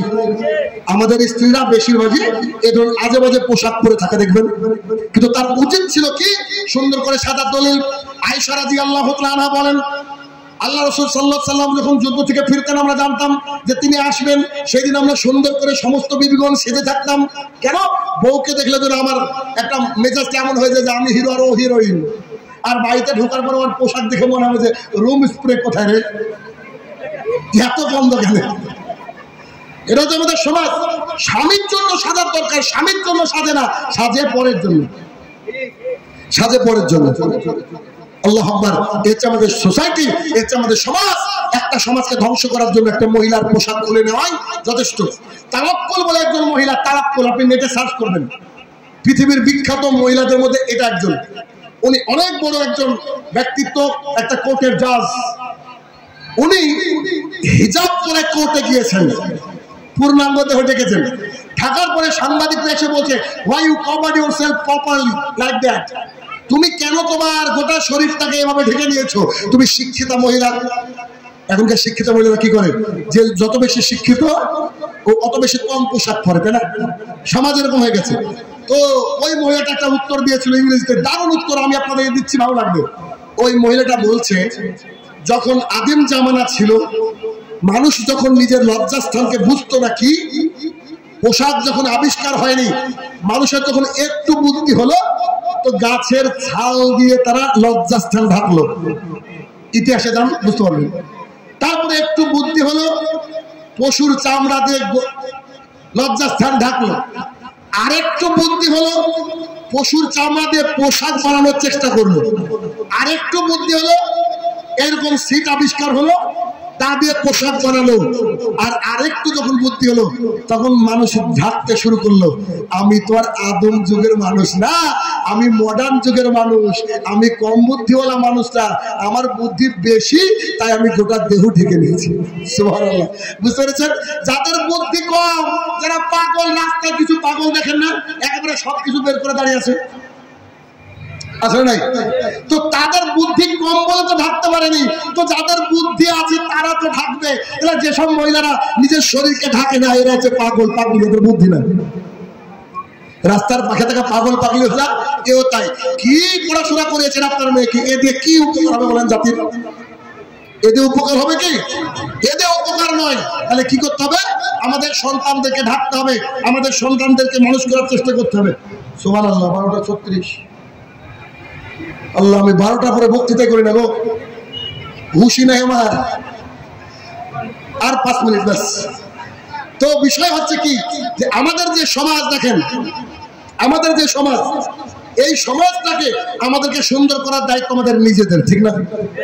নিজেদের। আচ্ছা, আমি 12টার পরে বক্তৃতা কেন করি না জানেন? সারা রাত বক্তৃতা শুনে কোনো লাভ নেই যদি ফজরের নামাজকে মিস করেন। আমি চাই না যে আমাদের কারোর কারণে কারো ফজরের নামাজ মিস হোক। অতএব রাসূলুল্লাহ সাল্লাল্লাহু আলাইহি ওয়াসাল্লাম বলেছেন, মান তারাকা সালাতান মুতাম্মিদান ফাকাদ কাফারা, যে ব্যক্তি ইচ্ছে করে সালাতকে ছেড়ে দেয় এই ব্যক্তি মুসলমান নন। আল্লাহ সুবহানাহু ওয়া তাআলা কুরআনুল কারীমের মধ্যে বলছেন, মা সালাকাকুম ফিস সাকার ক্বালু লাম নাকুম মিনাল মুসাল্লিন। এক শ্রেণীর মানুষকে বলা হবে, তোমরা আজকে জাহান্নামে আসলে কেন? ক্বালু, তারা সেই দিন বলবে, লাম নাকুম মিনাল মুসাল্লিন, আমরা মুসল্লি ছিলাম না। মুসল্লি মানে যারা দৈনিক 5 ওয়াক্ত সালাত আদায় করে, তারা হচ্ছে মুসল্লি, তারা হচ্ছে মুসল্লি। ইচ্ছা করে কোনো ব্যক্তি যদি 1 ওয়াক্ত সালাত ছেড়ে দেয়, এই ব্যক্তি আর মুসলমান থাকতে পারে না। এই জন্য তওবা করে আল্লাহর জন্য নিজের বাঁচার কারণে আমাদেরকে সালাতটা আদায় করতে হবে। কেন? বুরায়দা রাদিয়াল্লাহু তাআলা আনহু বলেন, রাসূলুল্লাহ সাল্লাল্লাহু আলাইহি ওয়াসাল্লাম বলছেন যে আমাদের মাঝে আর কাফেরদের মাঝে পার্থক্য হচ্ছে সালাত। আমাদের মাঝে আর কাফেরদের মাঝে পার্থক্য কি? সালাত। এই সালাতটা আমাদের আদায় করা জরুরি। যে 3টে পয়েন্ট বললাম, এই 3টে পয়েন্ট, লাস্টের একটা পয়েন্ট হচ্ছে সালাত। সালাতটা হচ্ছে জরুরি, কারণ উইদাউট সালাতে একজন মানুষ মুসলমান থাকতে পারে না। আর আমি এভাবে বলি যে একজন ডাকাতি যখন করে দেখবেন রাতের অন্ধকারে করে, ঠিক না? একটা জেনাকারিনী মহিলাকে কখনো দেখেছেন নাকি রাস্তার মাঝে দাঁড়িয়ে আকাম করতে? বলেন, রাস্তার মাঝে আকাম করতে দেখেছেন কোন ছেলের মেয়েকে রাস্তার মাঝে দাঁড়িয়ে? অন্তত আমাদের এলাকায় তো এখনো আসেনি। দিল্লি, মুম্বাই, কলকাতা ছেড়ে দেন, আমাদের এলাকায় এবার প্রকাশ্যে অশ্লীলতা হয় কি? আচ্ছা, কোন ডাকাতকে কি দেখেছেন নাকি আপনার বাড়িতে দিনে দুপুরে খেয়ে বলছে আসসালামু আলাইকুম, সরেন তো ডাকাতি করবো? কেন? ডাকাতি হবে গোপনে, চুরি হবে গোপনে, ঠিক না? তো চোর যেটা করছে এটাকে অন্যায় নাকি নেই? যে মেয়েটা জেনা করছে এটাকে অন্যায় নাকি নাই? যে ছেলেটা জেনা করছে অন্যায় নাকি নাই? তো তারা এটাকে করছে ঠিকই, কিন্তু তারা নিজেও মনে করে এটা অন্যায়, তাই প্রকাশ্যে করতে পারছে না। ডাকাতি প্রকাশ্যে হয় না, জেনা প্রকাশ্যে হয় না। আর আপনার ওই চাচা বসে আছে চায়ের দোকানে, মসজিদ থেকে মুয়াজ্জিন বলছে হাইয়া আলাস সালাত, আর ও ডাকাতের বাচ্চা ডাকাত ওইখানে বসে আছে, চা খাচ্ছে, সিগারেট খাচ্ছে, ও মসজিদে আসে না। তাহলে একই বেশ্যা মহিলার চেয়ে খারাপ না? কথা বুঝেন আমার? ওই মহিলাটা কোথায় কাজ করেছে খারাপ? গোপনে, চিপাই গলিতে, কেউ যেন দেখতে না পায়। ডাকাতি কোথায় ডাকাতি করেছে? গোপনে, রাতের অন্ধকারে, গভীর সবাই ঘুমিয়ে গেছে। এই আবার কোন ক্যাটাগরির ডাকাত? আল্লাহ তাআলা মসজিদ ওকে ডাকছে যে মসজিদে আসো, আর ও কি করছে? বসে আছে। তাহলে ওর চেয়ে কি প্রকাশ্য ডাকাতে না? ওর চেয়ে প্রকাশ্য জেনা করে কিনা? আল্লাহ রাসূল সাল্লাল্লাহু আলাইহি ওয়াসাল্লাম আল্লাহর তরফ থেকে যত আদেশ আল্লাহর জমিনে দিয়েছে তার 1 নম্বর আদেশ হচ্ছে সালাত। যে ব্যক্তি সালাত আদায় করে না, এই ব্যক্তি মুসলমান না, এই ব্যক্তি মুসলমান না। একটা হাদিস আপনাকে শোনাই, বুঝেন। আবু হুরায়রা রাদিয়াল্লাহু তাআলা আনহু বলেন, রাসূলুল্লাহ সাল্লাল্লাহু আলাইহি ওয়াসাল্লাম বলেছেন, প্রত্যেক আদম সন্তানের নেকি আল্লাহ তাআলা 10 থেকে 700 গুণ বাড়িয়ে দেন। মানে আজকে যে ব্যক্তি এই মসজিদের জন্য 1 টাকা দান করেছে, তাকে আল্লাহ মিনিমাম 10 টাকা দিবে, আর আল্লাহ চাইলে 700 টাকা দিবে, তার চেয়ে বেশি দিবে। কথা বোঝাতে পারছি? আমরা যে 5 ওয়াক্ত সালাত আদায় করি, 5 ওয়াক্ত সালাতের জন্য আল্লাহ আমাদেরকে প্রতিদিন 50 ওয়াক্তের নেকি দেয়। কথা কি বুঝাতে পারছি? ভালো করে শুনবেন, হাদিসটা অসাধারণ হাদিস। প্রত্যেক আদম সন্তানের নেকিকে আল্লাহ তাআলা বাড়ায় 10 থেকে 700। তার মানে 1 টাকা দান করে কেউ 1 টাকা পাবে না, মিনিমাম কত? 10, আর নাইলে বেশি কত? 700। রাসূলুল্লাহ সাল্লাল্লাহু আলাইহি ওয়াসাল্লাম বলছেন, সাহাবীরা যে আল্লাহ রাসূল বলেন, তবে সিয়ামের নেকি আল্লাহ বলছে এরকম না। আশ্চর্য! রোজার নেকি আল্লাহ বলছে এরকম না। কেমন? আল্লাহ তাআলা বলছেন যে বান্দা কেবল আমার জন্যই রোজা রেখেছে। কেন? ওই যে লোকটা 5G গতিতে সালাত আদায় করছে, মাঝে মাঝে 2G তো করে, 4G তো করে, ওর ইচ্ছা খেয়াল করছি, কিন্তু আল্লাহর জন্য আমরা রোজা থেকে গোপনে কি 1 গ্লাস পানি খাই নাকি? গলা শুকিয়ে গেলে 5 মিনিট আগে ইফতার করি নাকি? একবারে আল্লাহর জন্য বাইন্ডিং হয়ে থাকি আমরা। রাসূলুল্লাহ সাল্লাল্লাহু আলাইহি ওয়াসাল্লাম বলেন, আল্লাহ তাআলা বলেন বান্দা কেবল আমার জন্যই সিয়াম পালন করেছে, রোজা রেখেছে, আমি আল্লাহ তাআলা নিজে হাতে তাকে জান্নাতের মধ্যে পুরস্কার দেব। সুবহানাল্লাহ। তাহলে রোজার নেকিটা কি? আল্লাহর হাতে থেকে পুরস্কার। হজের নেকিটা কি? জান্নাত। হজের দিক দিয়ে কোনো নেকি নাই। এই জন্য পাবলিক কত বড় বাটপার, নিজের টাকা দিয়ে হজ করে না, ওর বাপের ভাগে যতটুকু জমি পেয়েছে ওইটা বিক্রি করে। ও নিজেও জানে ওর টাকা হারাম, দেখবেন বেশিরভাগ মানুষ সেটা করে। আল্লাহ সাথে বাটপারি আর কি। তো হজের নেকি কি বলেন? জান্নাত। রোজার নেকি আল্লাহ তাআলা নিজে হাতে জান্নাতে প্রাইজ দিবেন। এত বড় আমল, এত বড় আমল। হজ করতে যাবেন, বৃদ্ধ হয়ে গেছেন, হজ করতে যেতে পারেননি, একজন ব্যক্তিকে 6 লাখ টাকা দিয়ে দেন, ও মক্কায় হজ করবে, আপনি বাড়িতে বসে আপনার হজ হয়ে গেল, পাসপোর্টও নাই, ভিসাও নাই, শরীয়ত পারমিশন দেয়। 2, এই যে রমজান চলে গেল, অনেক বয়স্ক মানুষ রোজা রাখতে পারেনি। কেন? ডাক্তার বলেছে এই রোগ সারবে না, এই রোগ সারবে না, তাই সে রোজা রাখতে পারেনি। ইমাম সাহেবকে ফোন দিয়ে বলছে বা সামনাসামনি বলছে, আগো আমি তো রোজা রাখতে পারবো না, কি করব? ইমাম সাহেব বলছে ফিদিয়া দিয়ে দেন। ফিদিয়াকে প্রতিদিন 1.5 কেজি করে চাল, মানে 45 কেজি চাল দিলে 30টা রোজা আপনার, 30টা রোজা আপনার। তাহলে সিয়াম রোজা এত বড় একটা ইবাদত, যার সমতুল্য ইবাদত আল্লাহর জমিনে নাই।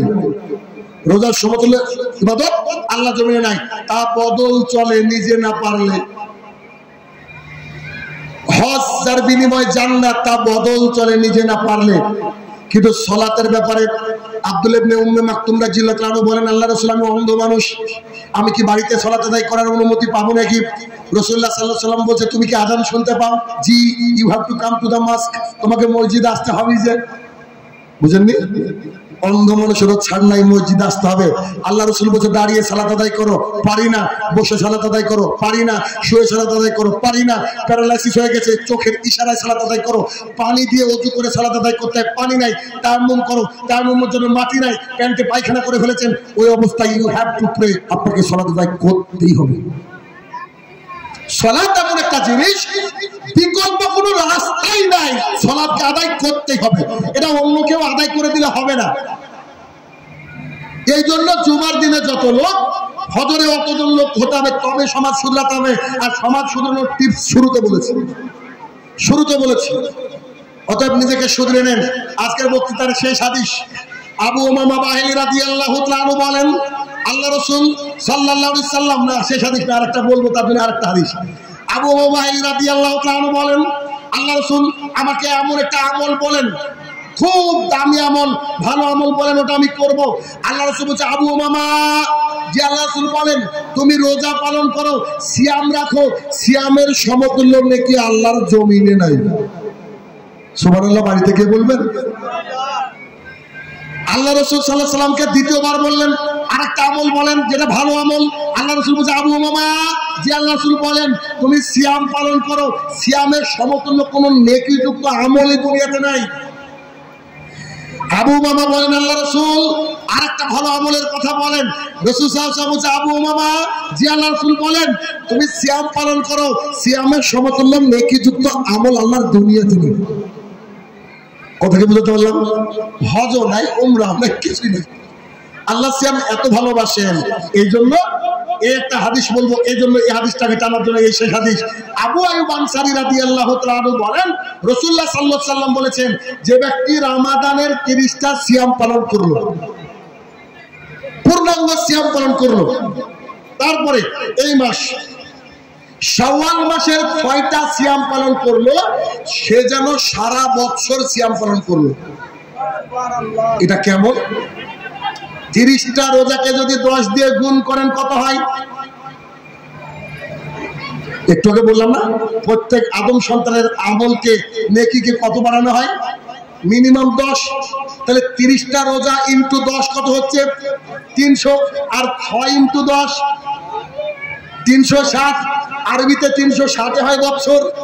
তার মানে যে ব্যক্তি এই মাসে মাত্র 6টা সিয়াম পালন করবে, রোজা রাখবে, তার অ্যাকাউন্টে কটা রোজা? 360। অতএব অবশ্যই কেউ মানে এখান থেকে মিস করবেন না, চেষ্টা করেন। আপনি টানা টানাও করতে পারেন, ছাড়া ছাড়াও করতে পারেন, যেভাবে খুশি একসাথে করতে পারেন।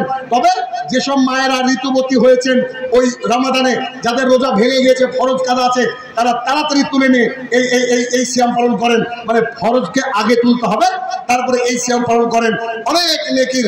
অতএব চেষ্টা করেন, আমাদের সমাজটা শুধরাবে, আমরা আমল দ্বারা আমরা পরিপূর্ণতা লাভ করব। অতএব শেষে বলছি, রাসূলুল্লাহ সাল্লাল্লাহু আলাইহি ওয়াসাল্লাম বলেছেন, আস-সাদকাতু বুরহান, দান হচ্ছে দলিল। এটা মসজিদের মনে হয়, মসজিদ আল্লাহ তাআলার ঘর। যে সম্পদ রেখে যাবেন সব ছেলে মেয়েরা নিয়ে চলে যাবে। আপনি মারা যাওয়ার পর কবরে মাটি না শুকাতে ভাগাভাগি শুরু হয়ে যাবে। অতএব যা দিয়ে যাবেন সব আপনার অ্যাকাউন্টে জমা হবে। আমি রিকোয়েস্ট করব, মেয়েরা এবং ছেলেরা যারা আছেন তারা শেষ মুহূর্ত পর্যন্ত ওই যে ওইখানে ভাই বাক্স নিয়ে বসে আছে, টাকা দেখানোর দরকার নাই, মাইকের নাম বলার দরকার নাই, ফেরেশতারা লিখে নেবে। গোপনে দান করলে বেশি নাকি হয়। অতএব করবেন কি, পকেটে যা আছে বের করবেন, বাক্সের মধ্যে ঢুকে দিয়ে চলে যাবেন। রাজি আছেন? এটাকে শেষ বেলায় আপনারা যতটুকু পারবেন সর্বোচ্চ দিয়ে যাবেন, নইলে এখানে লিখে যাবেন, হে আমার প্রতিপালক, এতক্ষণ যে আলোচনা করলাম মাবুদ, প্রত্যেকটা অংশ যেন আমরা বুঝে আমল করতে পারি। আল্লাহ তুমি সেই তৌফিক দান করো, আল্লাহুম্মা আমিন। হে আমার প্রতিপালক, যারা আয়োজক কমিটি আয়োজন করেছে, এরকম আরো সুন্দর আয়োজন যেন আগামী দিনে করতে পারে, আল্লাহ তুমি সেই তৌফিক দান করো, আল্লাহুম্মা আমিন। হে আমার প্রতিপালক, এই মসজিদের উপরে তুমি বিশেষ করে বারাকা নাজিল করো, আল্লাহুম্মা আমিন। এই 12টা ছিল অবস্থা, 12টা 48 বাজছে বাবা। না আমি 12টার উপরে আলোচনা করি আপনার রিকোয়েস্টে ভাই। না সম্ভব না ভাই, দুঃখিত ভাই, আমার কোনো দেখতে না, শুধুমাত্র আপনার জন্য আমি আলোচনা করি না। আপনি জানেন ঘুরে যাই 12টার পরে। না ভাই, আমার ওনারা দান করবেন, দান করে দেবেন, অসুবিধা ঠিক আছে। মানে আসলে কি বলেন তো, না আমি আলোচনা করলে ডায়াবেটিসের পেশেন্টও উঠে না, কি করবো আমি বলেন? বাংলাদেশে প্রোগ্রাম করতে গেলাম, একটা বুড়ো মানুষ এসেছে চাদর গায়ে দিয়ে, এসে বলছে বক্তাকে যে আমি গতবার তো ইন্ডিয়ান এক থেকে বক্তা এনেছিলাম, 10 মিনিট বক্তৃতা দেওয়ার পরে মাঠ ফাঁকা, আপনি আবার যে কেমন কি বক্তৃতা দেন আল্লাহ জানে। মানে ও ডাইরেক্ট অ্যাকশন। আমি বললাম, চাচা আমি আজকে বক্তৃতা করবো, যদি কোনো ডায়াবেটিসের পেশেন্ট পেশাব করতে উঠে বক্তৃতা ছেড়ে দেবো লাইভে। এত লোক, বাংলাদেশের লোক, আপনাকে কি দিয়ে বোঝাবো আমি? লাখ লাখ লোক হয় এক একটা মাহফিলে। ও ঠিক ওই আওয়াজ শুনলে তো বুঝতে পারেন। তো একেবারে শেষ পর্যন্ত দেখতে পাচ্ছিলাম এত লোক। সভাপতি সাহেব মাইক নিয়ে বলছে, আমি শাহিনুর রহমানের ভক্ত, দিন রাত ওনার বক্তৃতা ছাড়া আমার ভাত হজম হয় না, আমি বক্তৃতা শুনি। আমি জানি যে শাহিনুর রহমান আচ্ছা এই 12টার পরে বক্তৃতা করে না, আজকে সারা রাত চলবে বলে মাইক রেখে পালিয়ে গেছে। দর্শকের মধ্যে বসে বসে আমার এখানে আর দরকার নাই। তারপরে বক্তৃতা শেষ করে দেখছি আমি ওই চাচাকে খুঁজছি, ওই চাচাকে দেখছি, হ্যাঁ চাচা এসে হ্যান্ডশেক করে বলছে, হ্যাঁ বাপের ব্যাখ্যা দেখাচ্ছে। কথা বুঝেন কিনা? কারণ সবাই জানে আমার রেকর্ড আছে, যদি কেউ আমাকে বলে যে 12টার সময় উঠাবো, তাতে আমার টাকা ভাড়া না দিক অসুবিধা নেই, আমি চলে যাই। কেন? এটা আমার নীতি বিরুদ্ধ। কারণ এত রাতে মানুষকে কষ্ট দেওয়া ঠিক না। কারণ ফজরের সালাত কিন্তু আমাদেরকে সবাইকে ধরতে হবে। এখন কিন্তু 4টের সময় আজান, হয়তো প্রায় মসজিদে 4:30টার সময় জামাত, বুঝলেন কিনা? তা আমি যদি সারা আলোচনা করে, আমি গ্যারান্টি দিচ্ছি একজন লোক উঠবেন ইনশাল্লাহ, যারা ইসলাম প্রিয়, আর যারা দেখে চলে যাবে। বুঝলেন কিনা? লোক উঠে নিলে ভাই আমি দেখছি না। তো আজকে এই পর্যন্ত থাকছি ইনশাল্লাহ। আগামী দিনে আবার আপনাদের সাথে কথা হবে। কারণ নিশ্চয়ই আসবো। তো যাই হোক, ভাইরা কাহিনীটা বুঝাতে বলছি, অন্তত সবাই একটু আসেন, আর আসে আমার হাতে দান দেন। আসেন আসেন, আমার সাথে হ্যান্ডশেক করে না দান দিয়ে যান। আসেন, এটুকু তো পারবেন নাকি? আসেন, হ্যান্ডশেক করার সুযোগ পান না বহু মানুষ। আসেন আসেন, আমার সাথে হ্যান্ডশেক করে না দান দিয়ে যান। আসেন, আর এই যে গুলের প্যাকেটটা কে নেবেন নিয়ে যান। নেন, আমি চেয়ারটাকে আগে নিলাম। আসেন, মাশাআল্লাহ, আল্লাহ সাল্লি আলাই, আল্লাহ বারিক আলাই। আসেন, আসেন। যদি নাও টাকা দিতে পারেন, খালি হাতে হ্যান্ডশেক করেন। আসেন আমার কাছে, মাশাআল্লাহ। আসেন, আল্লাহ সাল্লি আলাই, আল্লাহ বারিক আলাই। আসলে সেটা কিন্তু তাড়াতাড়ি আসুন ভাইয়ের আমার, তাড়াতাড়ি আসুন।